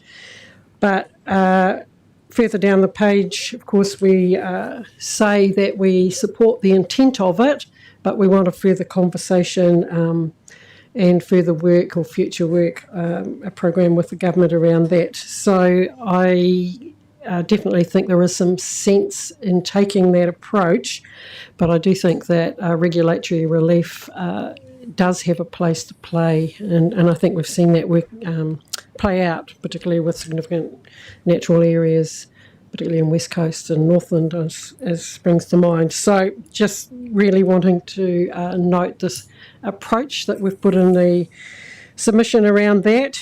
And also I think the other one certainly was brought up this morning was around the permitted activities, and we've acknowledged that would simplify a whole heap of stuff for us, but then the suggestions currently that are in the reform paper or in the bill certainly add a heck of a lot of cost and a lot of impost on potential applicants around the permitted activities. So I thank staff for covering off those two. Those are probably the 2 biggest ones for me, and I think a lot of the people I represent. So thank you.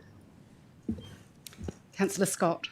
Yeah, thank you. I'm in support of this also, and I think it's a better clarification in terms of you allowing what you've allowed, Chair, to have that a bit more certainty around the allocation model, because I think that's the thing that we know. Like, there are some people in this room know that and have travelled and have looked at other models around the world, and whether they be Spanish or English, it doesn't really matter. At the end of the day, the environment's the thing that gets knocked around, and if we know that something doesn't look right, then I think we've got the opportunity to say that. The only question I was going to ask, Chair, is do you get the opportunity to speak to this submission, or is it just written? We've requested an opportunity to speak. Good. Thank you. So, Councillor Cranwell. Kia ora, Chair, or through you, just after hearing the discussion on 118 or 116, it's moved on to 118. And also number 9, it's regards to, and I think Councillor Robinson, I heard her say it. We talk about the economic, social, and environment, but we don't mention cultural. So all it is a amendment on number 9 and 118 to add actually cultural into those as well, if that's okay. Yeah. Yes. Great. Yep. So that will be accepted as a minor amendment to where it's appropriate to, if it's referencing others like social and environmental, to also reference cultural, and if staff could do a check through for that appropriate addition. Can I carry on? You can. Are we talking about the substantive? Substantive, Kapoi.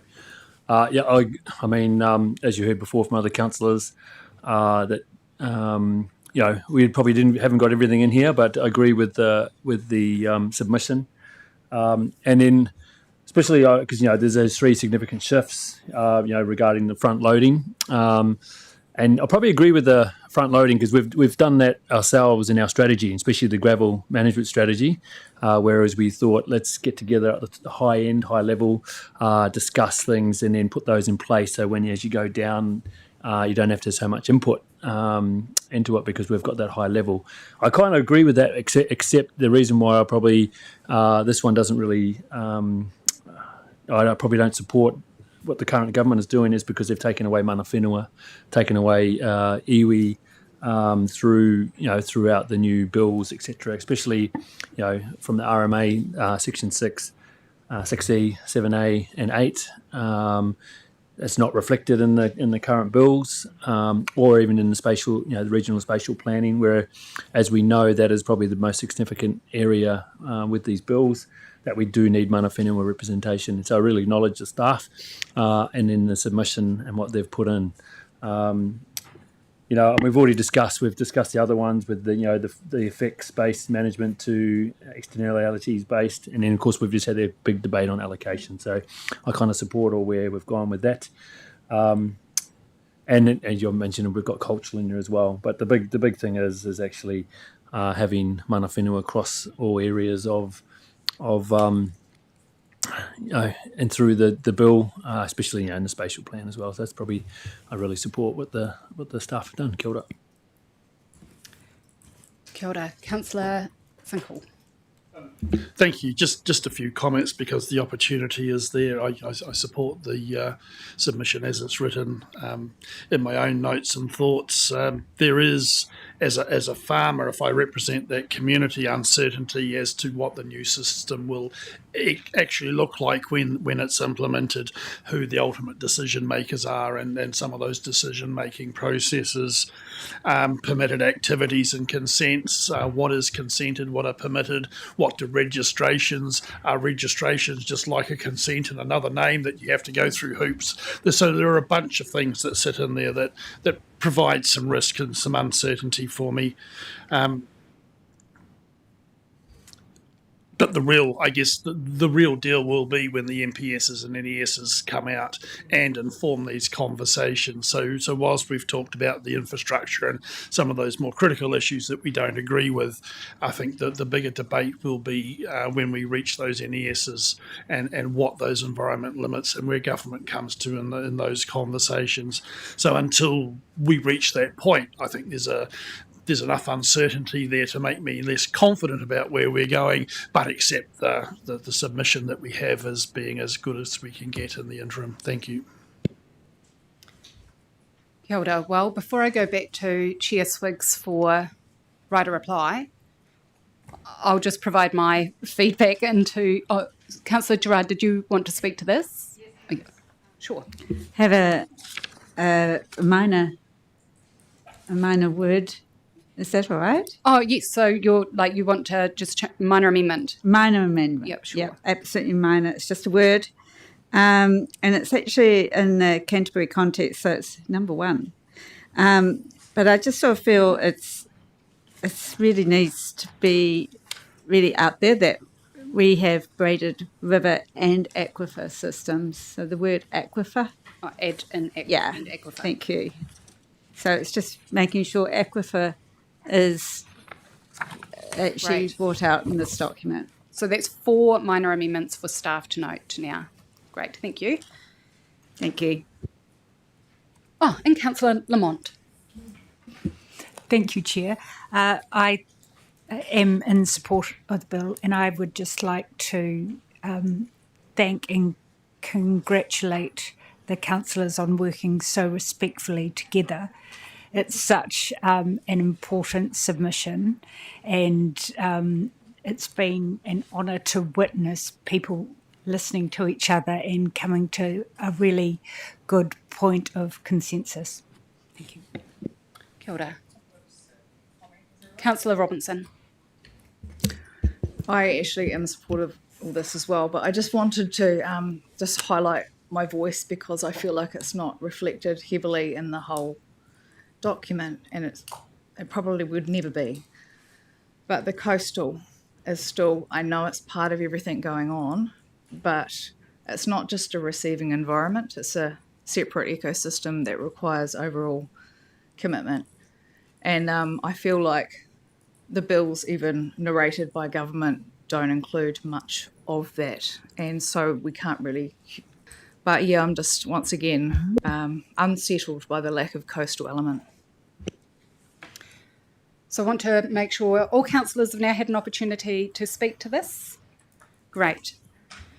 So before returning to you, Chair Swiggs, I am not going to repeat what I've said previously. I think you've heard me talk about what I saw as a systemic fundamental shifts and where we should land. What I wanted to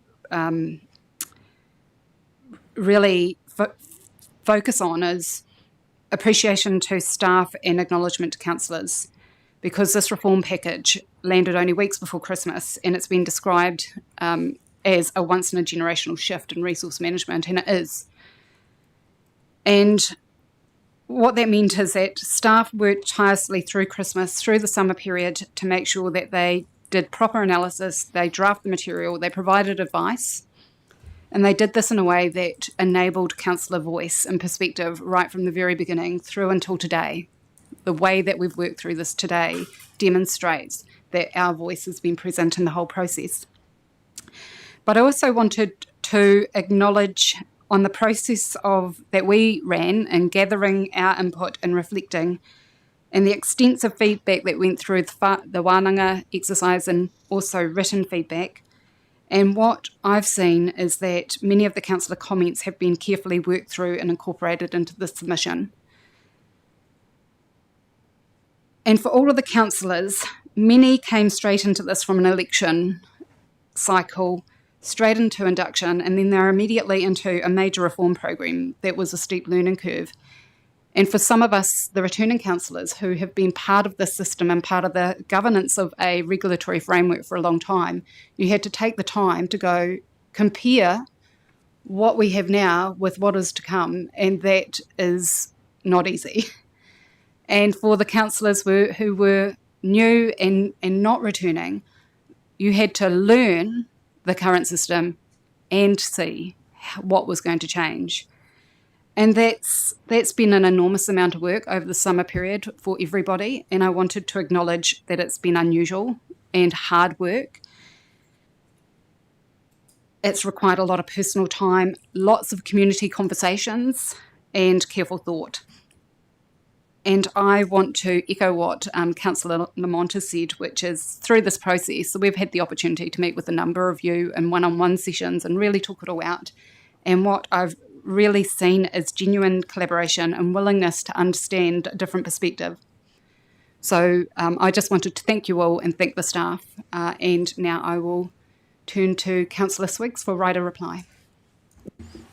Thanks, Madam Chair, and again, I'll echo thanks to the staff for all the input that you've done right throughout the organisation to get this to this point, which is the immediate piece of work that we've got to soon implement in this council. Now, when this was first dropped, the initial dates for the submission was going to be late January, and a lot of councils around the country started freaking out. And you would have seen over the last couple of weeks, well, we sent a letter, I, alongside the president of LGNZ, sent a letter to the government asking for an extension, and they gave a couple of weeks. And you will have seen in the last few weeks that there's been a fair bit of people starting to get to grips with what's this RMA reform is starting to look like. And with conversations that I've been having with different members of the government and many others over the last few weeks, is that they're starting to realise that this is a lot more work than it's going to than they thought it would have been, and it is a lot of work. And the reality is that no matter what the government does with us in the process that they're going to do, a regional council is still going to have to implement this resource management reform. Throughout the Environment Act, regional council was mentioned 140 odd times by itself.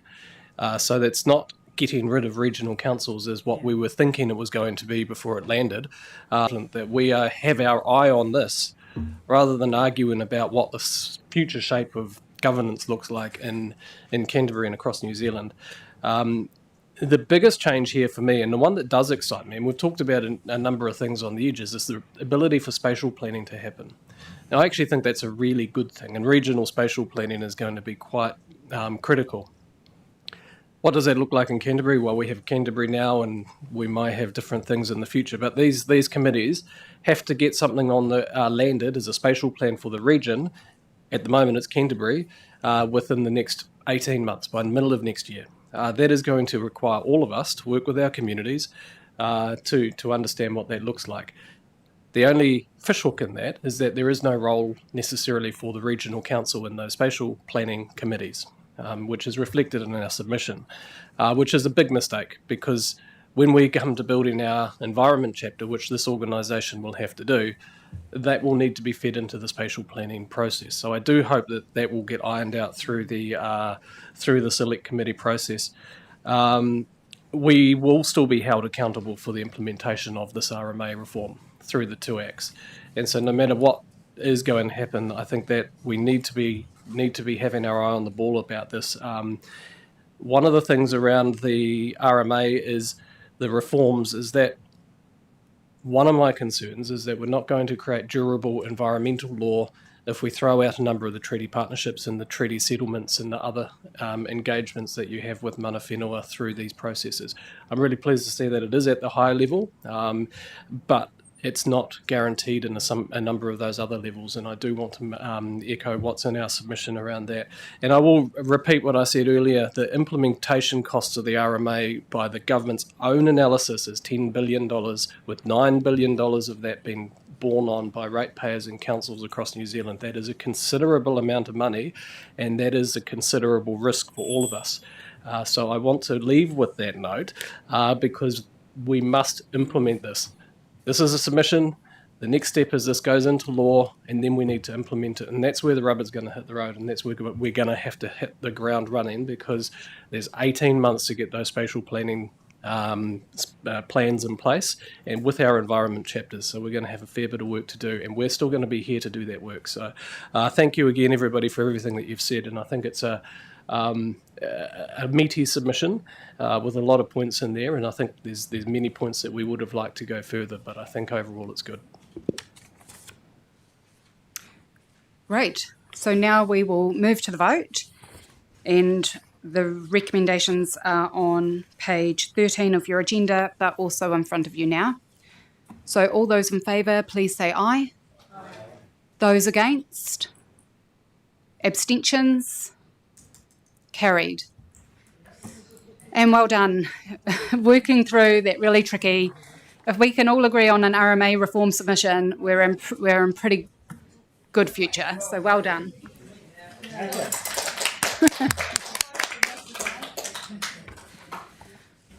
So now we'll turn to the next decision paper, which is 7.3.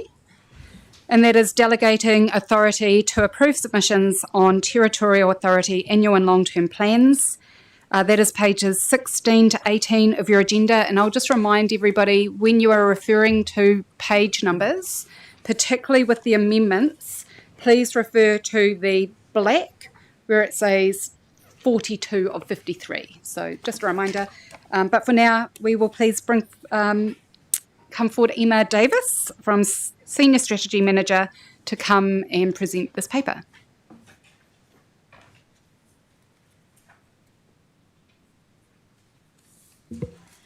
Tēnā koutou councillors. So the purpose of this paper is to outline the approach for developing submissions on the Territorial Authority's annual plans and long-term plans throughout the term ahead. And often these are at a very, we have relatively sort of short window of opportunity. So as the paper outlines, the proposal is that we do these under the delegation of the chair, but all councillors will be invited and certainly will provide opportunities for councillors to have input into the submissions where we've made a decision to prepare a submission. We, in the past, have submitted on council's long-term plans, but with respect to annual plans, it depends a little bit on the degree of engagement or consultation and the issues that they're seeking feedback on and how relevant those are to the roles and responsibilities of the Regional Council.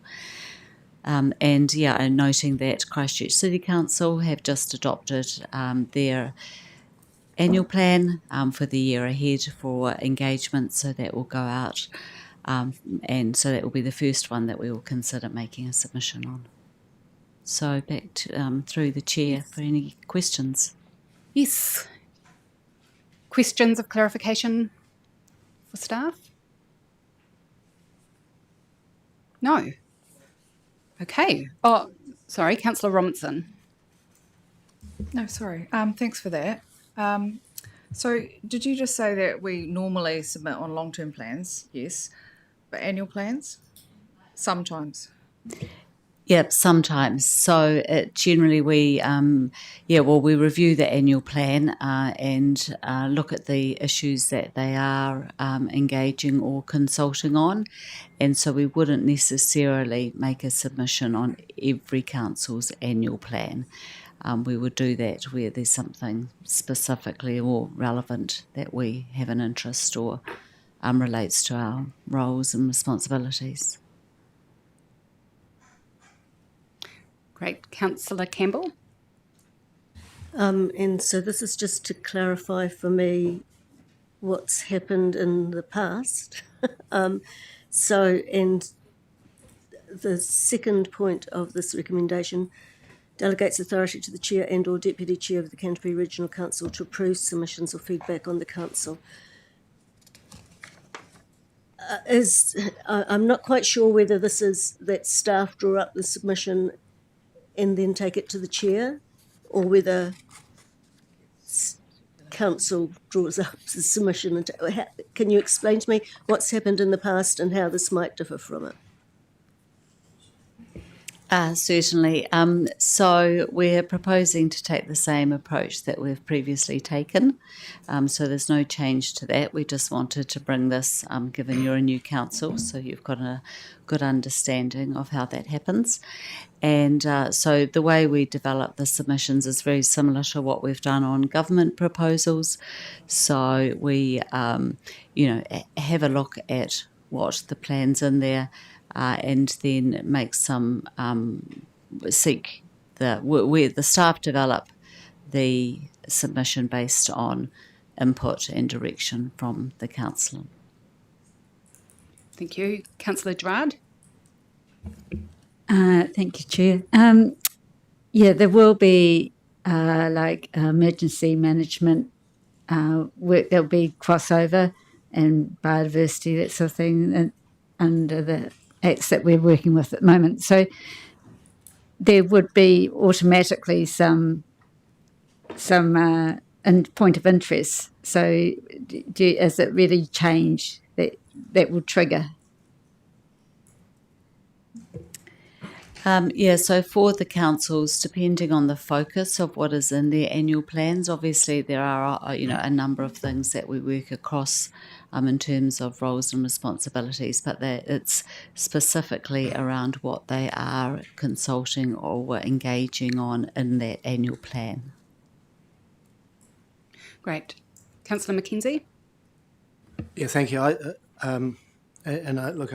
accept the thrust of what you're doing. I just wondered whether there should be a reference to coming back to the councillors who were elected in areas. They've done that in the past. It's not specific.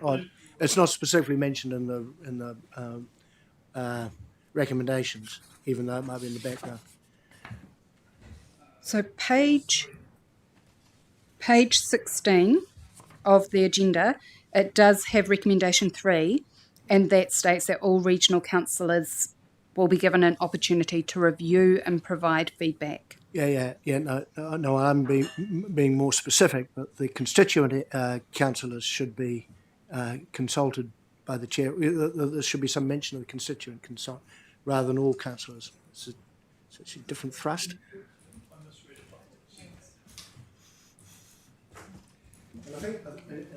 I think that's been the practice in the past, but it's not specifically suggested. Right. Okay, I think so you're saying So in the case of Ashburton and Yes. Selwyn, you come back to John and I just for a heads up, and for South Canterbury, you go to Nick and Peter, and North Canterbury, you've got John and Claire, whatever. So And specifically engage with those councillors, but also all councillors have an opportunity. Yep, that's sensible.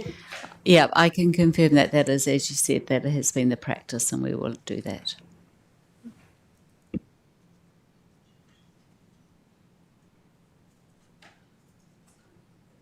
Okay.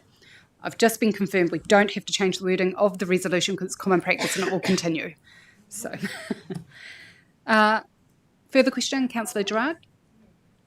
A follow-up on that conversation we were having.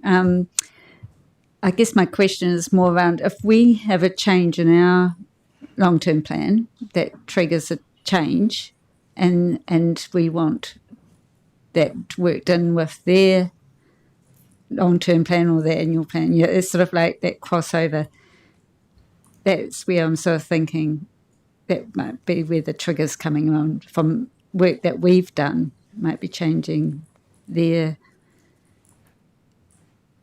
criteria or not. Is that would it work that way as well?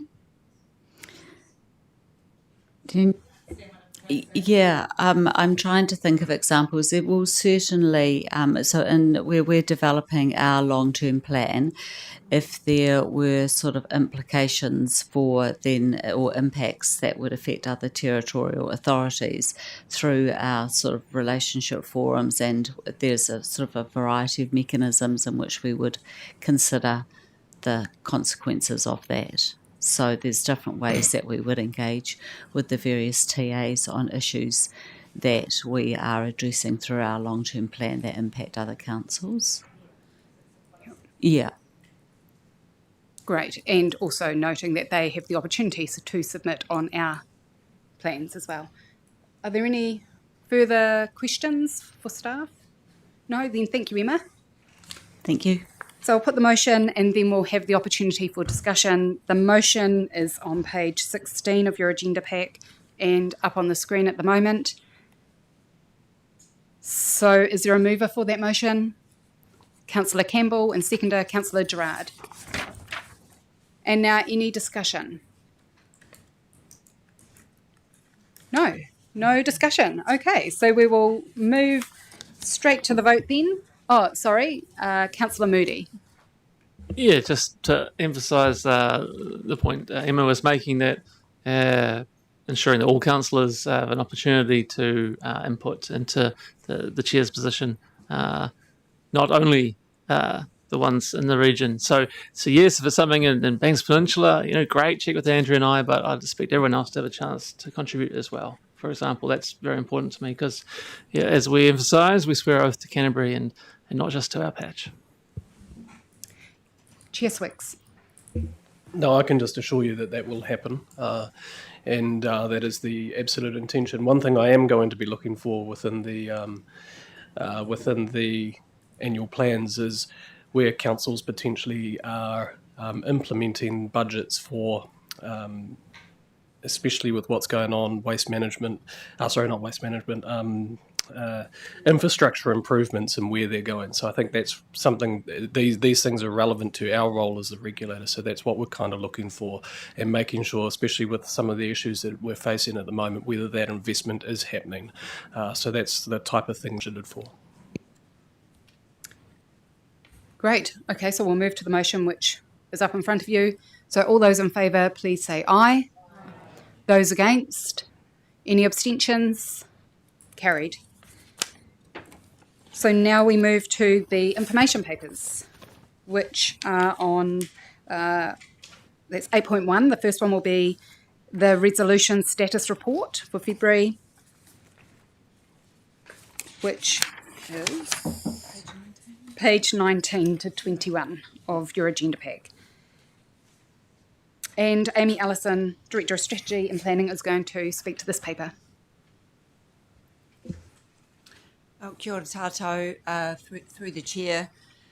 So for new councillors, this and for returning councillors who will be familiar with this process, this is one of the regular updates on the agenda, and we regularly get back to you on the status of resolutions, and this is to ensure that we're held to account for the things that you ask for and note.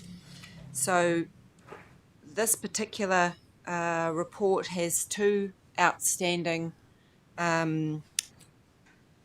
outstanding resolutions, and we have provided some information for you, and usually the process is, if there aren't any queries or updates, that I would throw it over to you, but generally speaking there's not. I think this time it's really useful because we're in a new triennium, and often if there's an unresolved resolution, dates were made.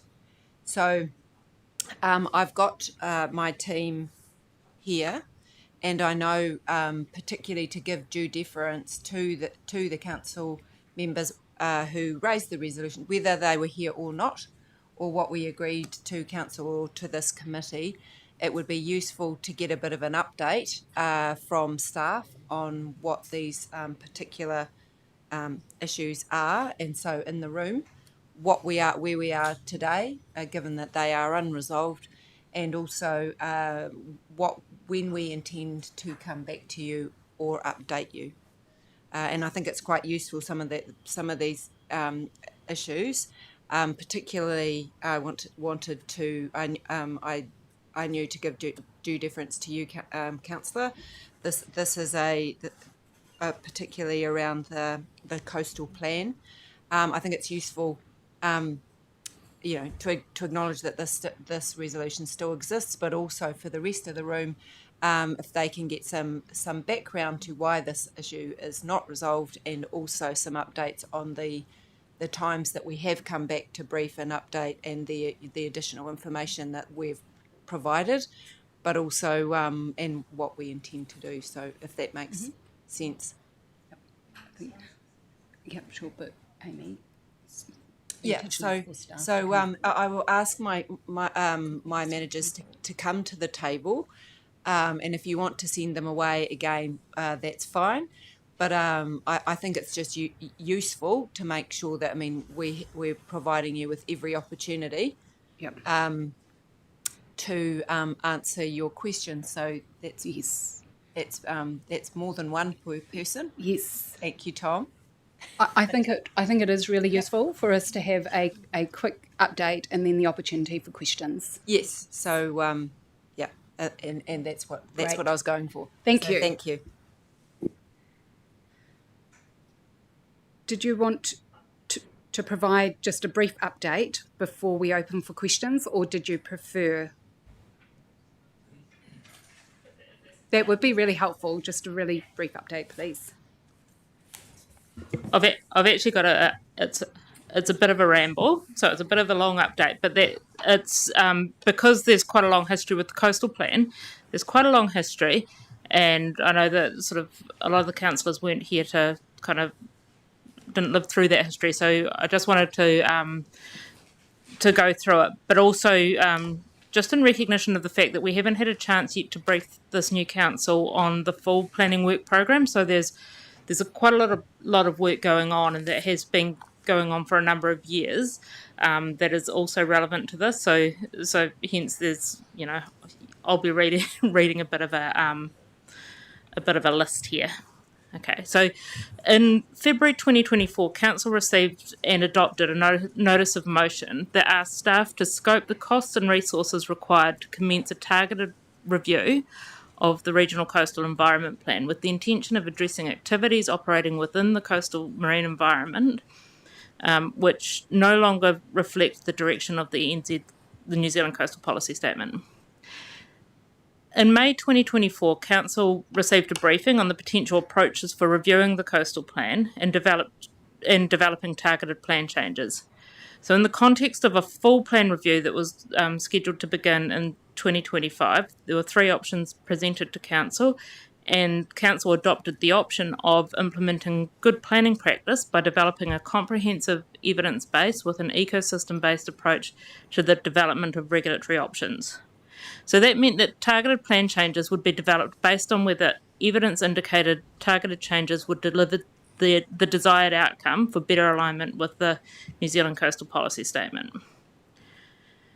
In June 2024, Council adopted the long-term plan with targets and resourcing for a phased coastal plan review, and that was alongside a complete review of the whole regional planning framework. So that's of 7 regional plans. In October 2024, councillors were briefed on how targeted changes to the coastal plan would be phased with the full review of the coastal plan and the scope of the potential changes. So in that briefing, it was identified that it was likely that any sort of targeted changes that could be possible by 2026 would be in relation to natural character mapping, biosecurity, biodiversity and flood hazards. So those topics were investigated at a greater level of detail throughout 2025, alongside the commencement of a review of the entire coastal plan. The work program was to notify targeted changes to the coastal plan in the 2026-2027 financial year, and the full review was a component of the integrated plan by 2028. But also in October 2024, the first plan stop legislation passed into law, and that impacted on freshwater plans, but not on the coastal plan. And it was the first really strong signal by government that local government should not be pursuing plan changes under the Resource Management Act as it was drafted at the time.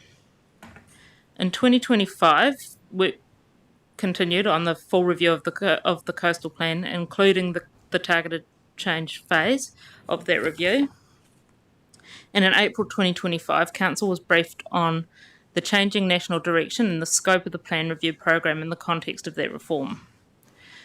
And in that briefing, we outlined the need to focus on reducing plan complexity and increasing plan integration. In June 2025, Council was briefed again on further plan review scope in response to legislative changes. In July 2025, Council was briefed again on the detailed scope of the plan review program across all domains, including the coastal environment. In August 2025, the second Plan Stop Amendment came into law, and on the same day, councillors were briefed on the detailed scope and phasing of coastal components of the phased coastal plan review, including in that briefing a rapid assessment of the extent to which it was likely that targeted plan changes could be pursued through an exemption process under that Plan Stop law. At the time, we indicated that it was unlikely that we could develop a plan change that would meet the exemption criteria, but that the coastal plan review would continue with a view to delivery through the single plan for the region, which is now signalled as part of the resource management reform. So following the August 2025 briefing, we followed up on some councillor questions via email that were testing the thinking around the eligibility of targeted plan changes to move through that Plan Stop criteria. We undertook some further analysis and found that it was unlikely that a plan change could be developed that would meet the exemption criteria. And I'd just really like to underline that the purpose of that Plan Stop legislation was to prevent councils from pursuing plan development work under the RMA. In all of our advice, we've indicated and assured Council that regardless of the Plan Stop, we are still pursuing work on a review of the coastal plan and alongside the remainder of the plan framework. So that work needs to continue so that we can develop a single plan for the region as indicated by what are now the Natural Environment and Planning Bills. The deadlines for that are really, really tight. So, you know, the work has to keep going. But in summary, there's no lawful avenue for staff to progress the Phase 1 targeted plan changes to the coastal plan under the RMA in the 2026-2027 financial year. But the coastal plan is being reviewed, and that review, or the policy direction that will result from that review, will be delivered under the new legislation. So in terms of resolutions, Resolution 2.1 continues to be in progress. Resolution 2.2 was complete in August 2025. Resolution 2.3 will need to be discussed as part of the Council's work programme, and also note that that's going to be impacted by RM reform. And then Resolution 3 will continue to progress with the target delivery through that single plan for the region. So, thanks. Great. Okay, so just to confirm, 2.2 is, did you say, completed? Right. Yes. Okay. In August. Well, that was a really helpful summary of what's occurred. So we'll go to questions. So Councillor Scott, and then Councillor Robinson, and Councillor Mackay. Kings of Leon, going back down south now. So I want to ask you about the Waitaki catchment plan. So we've previously had discussions about the Waitaki allocation plan, which sort of died a natural death between ourselves and ORC. So the Waitaki catchment plan, is that a different plan? Would that not get picked up in the spatial planning? The Waitaki catchment plan is a separate plan, so we've got 7 regional plans. The Waitaki catchment plan is one of them. That work that you referred to with ORC was an investigation as to whether or not, under the legislation at the time, and it probably rolls over into this new legislation, whether it's possible to have that to remain as a single standalone plan for the Waitaki catchment. That investigation has kind of stalled somewhat. ORC are not currently pursuing that with us, but I suspect that actually that will be resolved more through local government arrangements than it will be through sort of a planning process. So just a potted history of that, the Waitaki allocation plan was done by the Ministry for the Environment on a board process because regional council function, they picked it up as a board and did it. And it sits with MFE, that plan still sits with MFE. And my understanding is that it was either going to take a legislation change to change that, or it's a reformation of the board. So having said that, where does this sit? Is it this that you're talking about?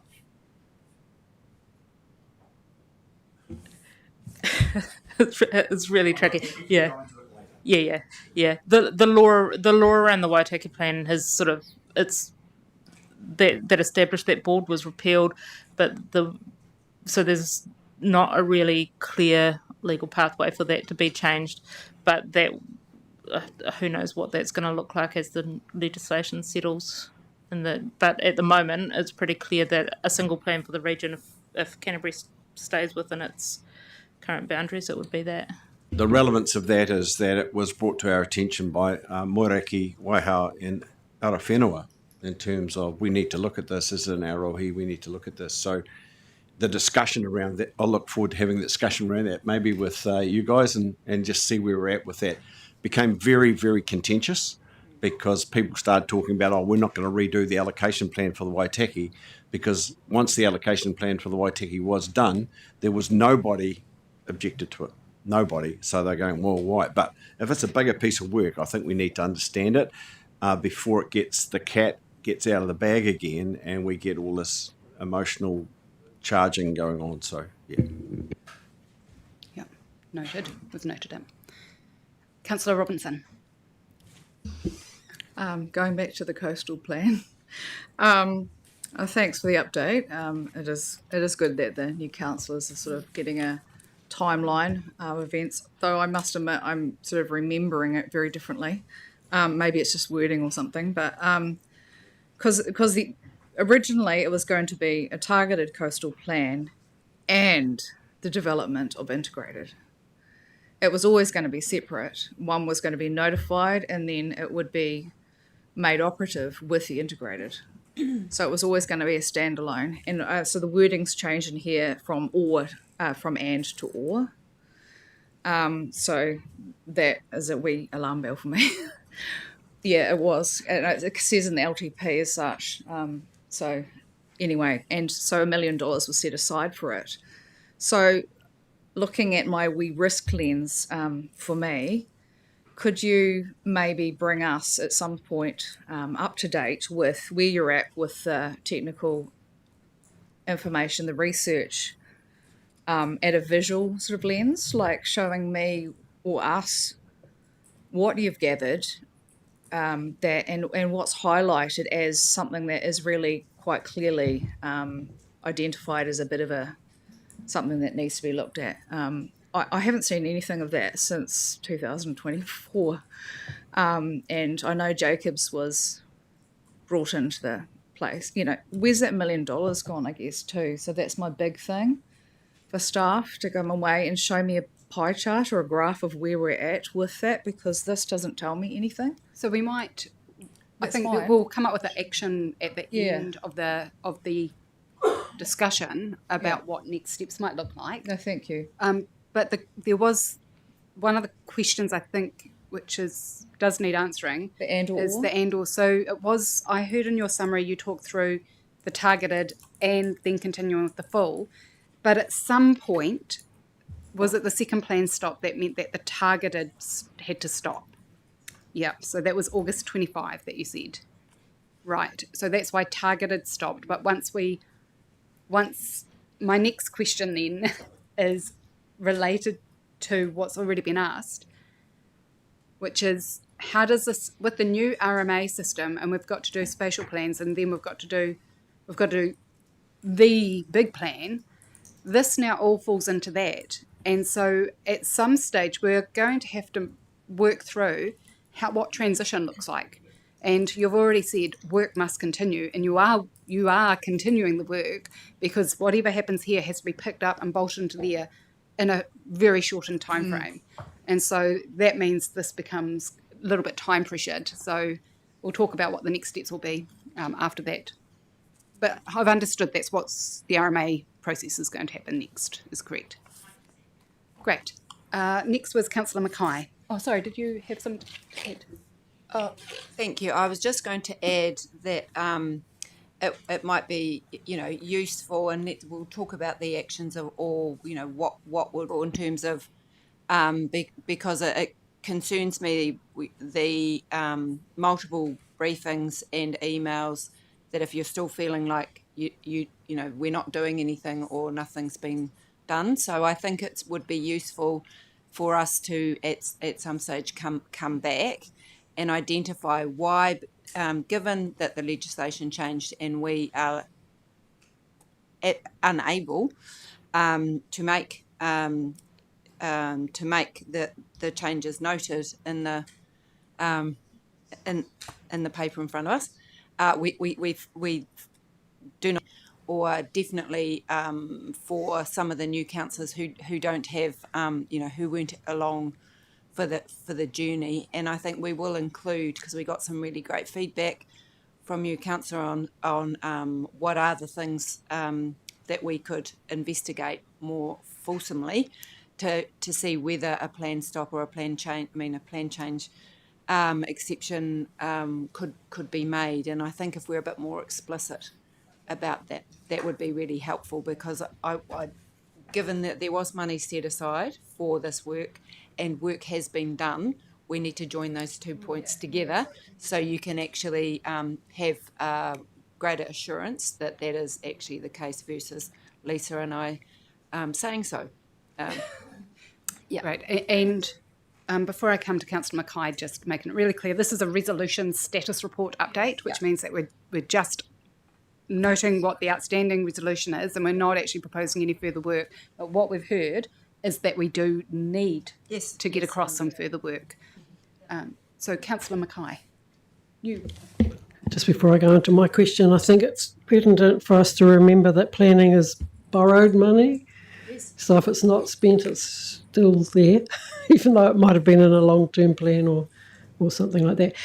Just where are we at with Plan Change 8, which in December, I think it was, we agreed to go forward with an exemption request.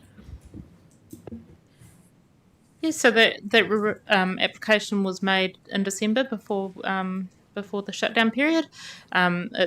It's with the ministry now. We've had a request for further information. They've asked to see the Section 32 report, so we've provided that. So that, I guess that's positive in that we know that somebody's actually picked up the application and has looked at it. But we still have no kind of really clear view of what the timeframes might be for them. Okay. Yes. And through you, Chair, you are being briefed on the annual plan tomorrow, or there's a workshop.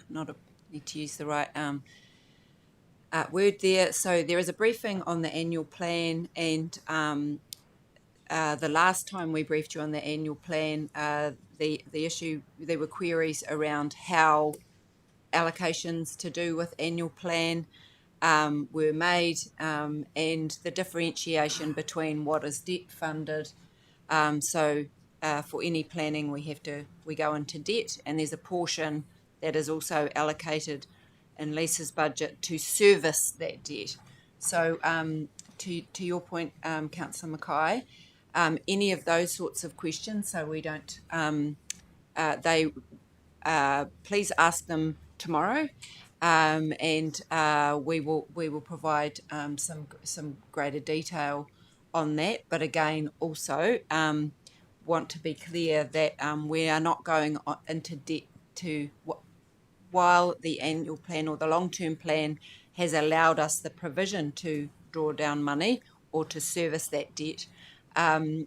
If that work has not required, we have not done so. So any of the update of the money that was provisioned for, we will, for this particular work, we will update you on what that is. But please be rest assured that if the work was not required, we will have not drawn down that debt, and the money that was set aside to service that debt would not be spent.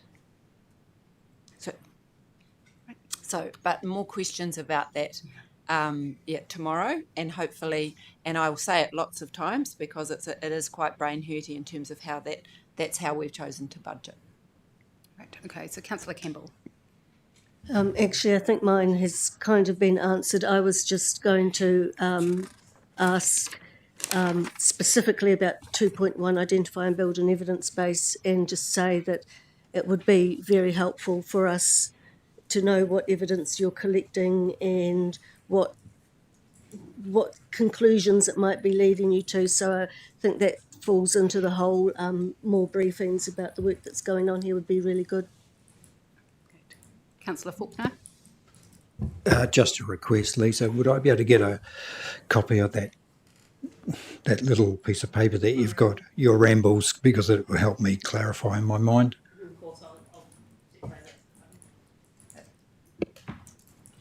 No, we will reformat it, and we will make it shorter, and then we will it was a well drafted and not a ramble, but we will make sure that it is as useful as possible for you with the timeline. Great. Chair Swiggs.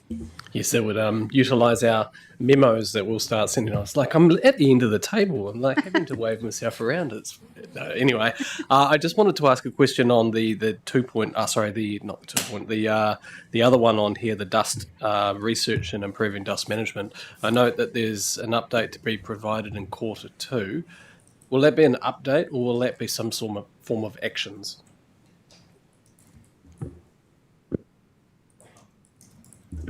If you would like, I can provide an update on that resolution and talk to your point. Mm-hmm. Would you like me to do that now? Okay. Please. So I guess probably starting for some of the new councillors, this resolution pertains to quarrying activities in Northwest Christchurch. There's been an ongoing, discourse around those activities and the impacts which they're having on the residents of Yaldhurst and those surrounding residences. So in response to that, staff came to this committee last year providing some options for dust research and improving dust management in Canterbury. One of those resolutions being that council requested staff to prepare for the incoming council a detailed scope, including costs and benefits for a staged program of monitoring of the dust activities. And that talks to the point, one of the key issues is it's quite difficult for us to differentiate between dust that's being created from the quarrying activities when compared to background levels of dust in Canterbury, because it is a windy environment. And so this resolution talks to that. Staff have been undertaking the work to scope and cost up the monitoring program, both a short-term versus a long-term monitoring program. The next stage of that is to undertake community engagement. One of the key issues, and when we've tried to undertake monitoring in the past, has been site selection. So where do we actually put the monitors in order to be able to determine that difference between background dust levels and those which are being undertaken or created by the quarries. So to your point, Chair Swiggs, it's our intention to bring that scope to you in Q2. We are now planning that community engagement, and we'll be undertaking that over the coming months so that we can come back to you with that more fulsome response. Can I just do a subsequent question? So there is some action happening, which is community engagement before we give an update, or is the update happening first and then community action? I just want to be able to go to the community and say there is things happening rather than us just talking about it and building plans to do something. So our intention is to engage the community before coming back to you. So there is action, there is an action actually happening, which is good. Thank you. Great. Councillor Faulkner? Yeah, thank you for that. Is that you're looking at quarries and specifically, or is that gravel harvesting out of rivers as well? Because that's the potential issues.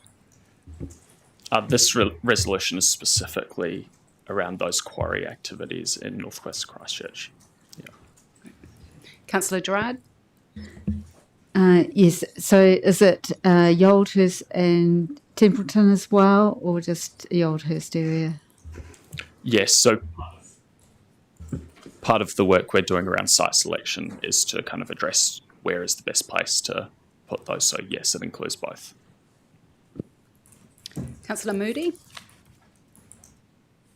Yep, thanks for the updates, staff, and I'm certainly interested in all three of these matters: coastal, Waitaki, and the dust. So, yeah, look forward to continuing work and updates. Thank you. So, no further questions of staff. Then we will thank you for coming up and providing the update, and thank you, Amy. And now we will move back to the resolution. And that is on page 19 of your agenda. And so once I've moved the motion, once I've asked for a mover and a seconder, then we can go into any discussion. So is there a mover for this paper? The resolution. Councillor Moody, and a seconder, Councillor Swiggs, Chair Swiggs. And now, is there any discussion? So questions are done. Any discussion on this? No? Yes, Councillor Robinson, then Councillor Gerard. I know dust is one of those very difficult things to understand and regulate, definitely. I think it's good it's going forward the way it is. But I'm wondering, do we actually need more sensors in the right places and things like that to actually get a better understanding of what's going on? Because I understand that placement is key, but is that due to constraints or the fact that it's just better to have less? Do we need more sensors in the right places to get an overall picture of what's going on? So, yeah, it's just more of a conversation about going forward, and do we need something more readily available for dust and odours that look at everything? So I heard in that update is that Q2 is going to come back with some more information, more update, and that will be the opportunity to have those discussions. And Councillor Gerard, and then Councillor Scott. So I think might be going back to the staff with this one. With the dust measurement, is it looking at what sort of dust? Is it specific for the silica that from the quarries? That it is quite specific. That's one question I had. So I think rather than bring staff back to answer further questions, yep, the detail of those questions will be done at that session. This is just an update on Okay. the resolution. So hold those questions for when we do the quarter two update on that issue. Or the recording from August, the August meeting, very thorough. They gave all the details. Okay, Councillor Scott. Yeah, just going back to the Waitaki issue, I think it is reasonably delicate that how we work our way through that. There are a number of moving parts in that which we've identified and probably need to quantify, being MFE being one of them in terms of where that sits, being ORC and where they are on that, and also ourselves, and of course Moiraki, Wahao and Arawhenua. And so I think we need to just, my advice, Chair, sure stuff, but my advice would be we need to get our ducks lined up before we actually initiate any discussion. And I think we get some great background from the staff Amy, about where we are with that. Yeah. So the way where I see that sitting would be, because it's been discussed in this forum, that it's for myself and Councillor Mont to have a conversation with Amy and see where it lands. Like, is it over in the regional delivery? Is it here? And of course, we need to incorporate our core service lead, which is Councillor Mackay, to make sure that she's involved in it as well. So we'll find the path, is what I'm saying. Yeah, and with all due respect, Chair, I think it's at the strategic level at this point in time, because we knocked it around as the planning staff did with Andrew was here, and actually never moved it on because we didn't get a consensus between ourselves and ORC, and it was at councillor level rather than staff level. So caution. Okay, great. That's helpful. Thank you. Okay, so if there are no further comments, then I'm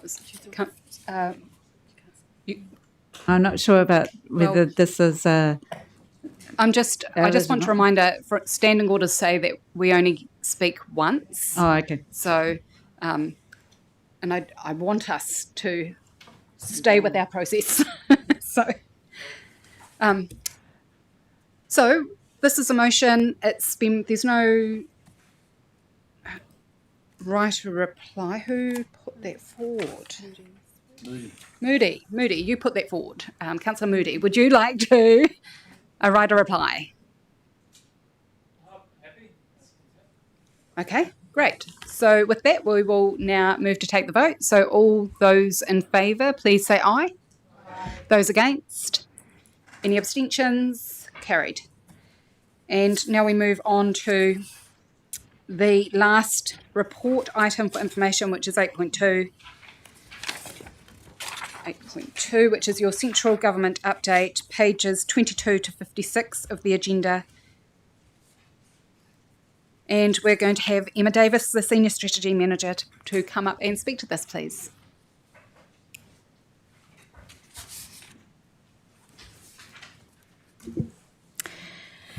So this paper is a standing item that we present to the Strategy and Policy Committee, and the purpose of the paper is to provide a forward view of the upcoming submissions that we're anticipating from central government, and to sort of give an indication against a prioritisation which ones we're intending to submit on. The paper also presents or tables the two recent submissions that were signed out under the delegation of the chair that you've recently provided your feedback on.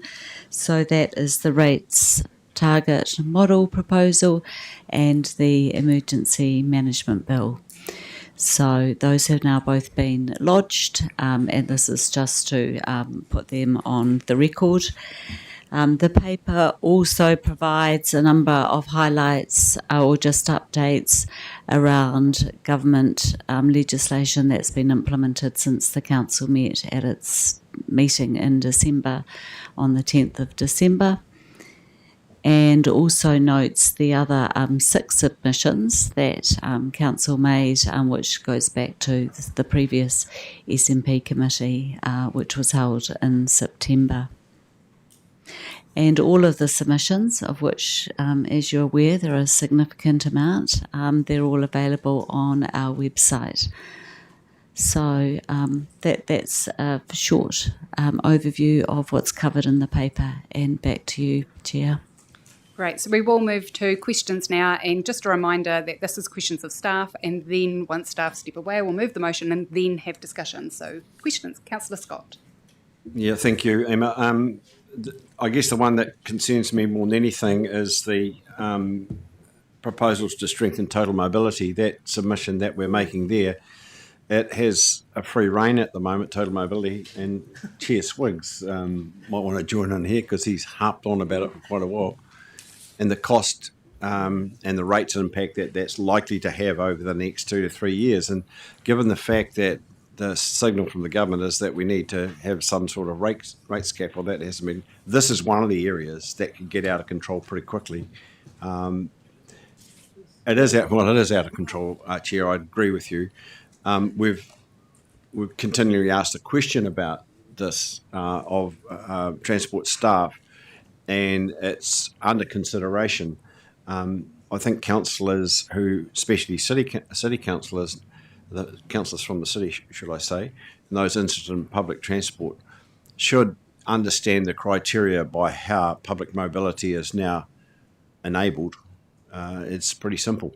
And I think that our submission needs to highlight the fact that, you can't expect us to live within our means if you keep actually adding stuff on the edges. Now, it's a social service. Maybe it needs to sit somewhere out. But I think if it sits with us, just because we're the public transport function, then we don't have any control over it at all. So I'd be really keen on looking at where we end up with that, Emma, as others would, I suppose. Councillor Davis, question, is it a question? Well, yeah. Okay, great. So the total mobility means testing, just really tightening it up. So you're obviously all over that. And yeah. We are preparing a submission on that consultation. So that's been led by Jessie Burgess's team. Jessie's here in the room. I'm not sure in the exact detail of when we're coming to speak to you, what's been shared with you, but the team are working on that submission, which is due on the 22nd of March. So we'll definitely seek all your input into that. One more thing that I forgot to add then is the ability for people to qualify as a provider of total mobility transport too is very little competition.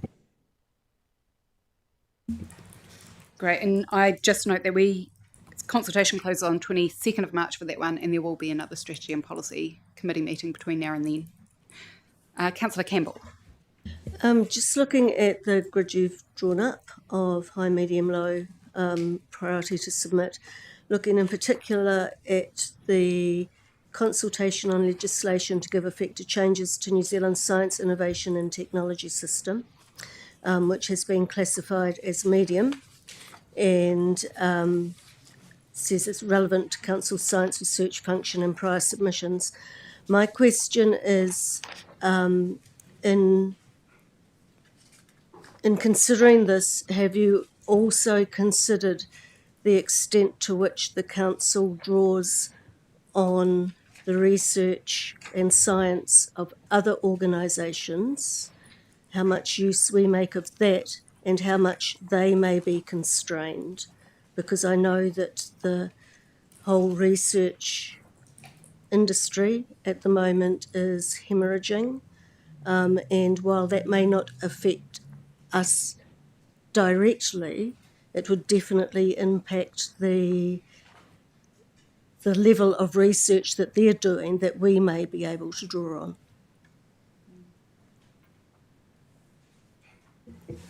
I might look to Cecilia. I'm not quite sure of the status of that. Having a look, I'm not sure that that's yet been released, but we'll certainly be speaking to our chief scientist and considering all of those factors, and when we can look more closely at it. So thank you for those points to look out for.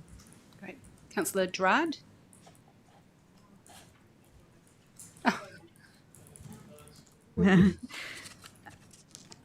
What is our view on the Ministry of Cities, Environment, Regions and Transport? Should environment be within that ministry? Is that a...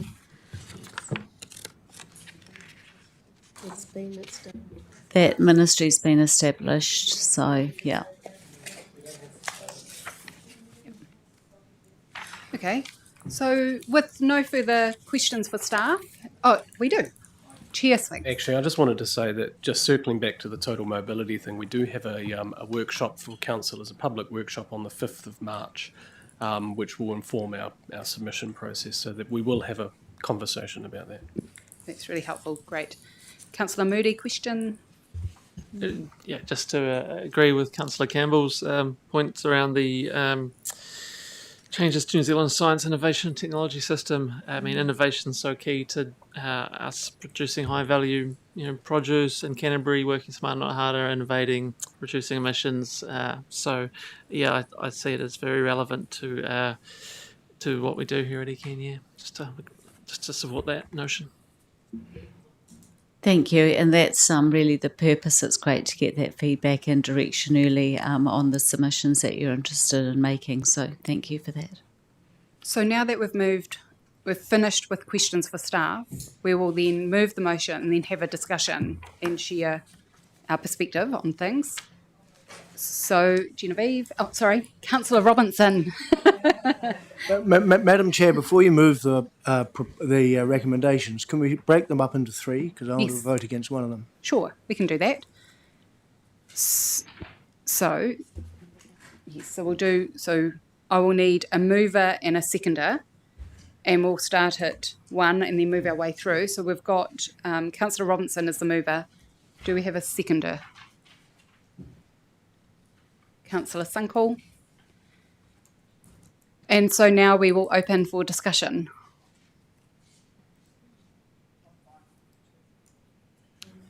So we're... Great, okay, sorry. Discussion on only one. Any discussion? Councillor Campbell. I only just want to reinforce what I just said. I know that the science sector and the research sector in New Zealand is in dire straits, and scientists are leaving the country at a rate of knots, and once they've gone, we're not going to get them back. So even if this is not of high priority directly to us, I do believe it is of high priority indirectly to us, because it's seriously what's going on is seriously damaging the wealth of what we can draw on, and I think we have a strong interest in that. Thank you for that. And Councillor Sunkel? Nothing to add. Right, okay. And go back to the original mover of that one for right of reply. Sure. I actually, I strongly support what Councillor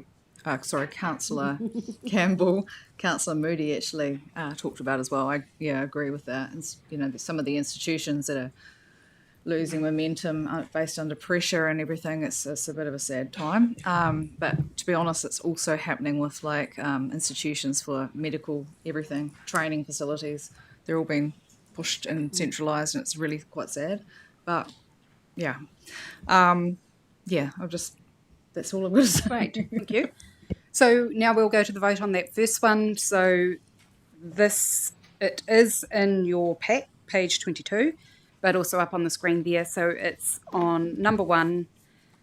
So I'll ask for all those in favour, say aye. Aye. Any against? Any abstentions? Then carried. So now we'll move to number 2. And do we have a mover and a seconder for number 2? Chair Swiggs and Councillor Davis. And any discussion on number 2? No? Oh, yes, Councillor Mackenzie. Yeah, I want to register my disapproval of this submission. I don't agree with the tone of it. I argued that in the workshop and by correspondence that I agreed with the rates cap. That hasn't been reflected in the submission, and I accept that I may well be in a minority. That doesn't worry me. But I think the tone of the submission is disregarding the results of the last local body election, where there was a very strong vote for fiscal constraint by councils across the country, but in particular in my area, Ashburton and Selwyn, where the incumbent mayor was sacked with only 10% of the vote of the succeeding mayor, who was successful mayor, the current mayor, who was standing on a rates cap basis. And where in the in this submission it talks about that there's no evidence of rate increases being driven by inefficiency and poor discipline. I think over the last 6 years that this council has been guilty of both inefficiency and poor discipline in setting rates processes. And it talks about supporting the comments made on rate cap proposal by local government advocacy groups. I responded to the chair to say that I didn't actually agree with a lot of what was said in the LGNZ submission. And so I just want to make sure that my name is recorded as not agreeing with the submission, please. Yes, sure. And that was what your comments today are a continuation of the voice that you've had through the whole process. Yep. So that will be noted. Thank you. Any other discussion? No, so we'll just move. Oh, there is. No. I was just going to say, wanted to acknowledge Ian's points that he's made. He's definitely has been consistent in those views. Rate caps are going to be very, very challenging for anybody to implement in a current fiscal environment that we've got. I'm really interested in understanding when it goes through from a proposal to legislation, what the carve-outs will be, because that's where I think we really need to understand what those carve-outs will be, because the rates cap might work if we have carve-outs for major infrastructure investment, because we have underinvested for a very long time. I do want to note that this council will be, in our annual plan, will fit within that band, most likely, as we go out. So we are showing fiscal responsibility for our current proposed annual plan, which is a really good signal. So thank you very much. Councillor Sunkhall and then Councillor Scott. No? Councillor Scott. I do have a great deal of sympathy for Councillor Mackenzie, because I think rates caps do give the opportunity for us to be a bit more, informed in terms of the decisions we make. And somewhere along the line, we're going to have to face up to the fact that our statutory performance are the things that we need to concentrate on. However, having said that, I have changed my mind a bit over the weekend because of what's going on with the sewage spills and things. I mean,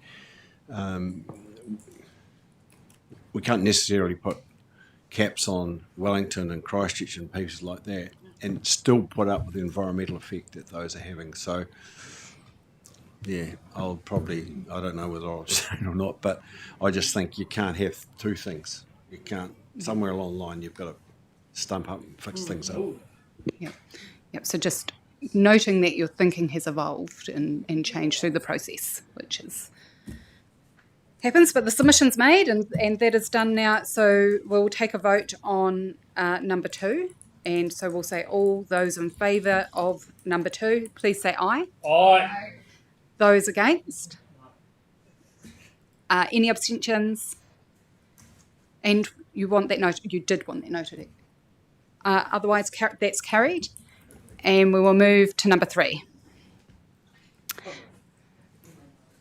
Councillor Sunkhall has moved. A seconder, Councillor Ward.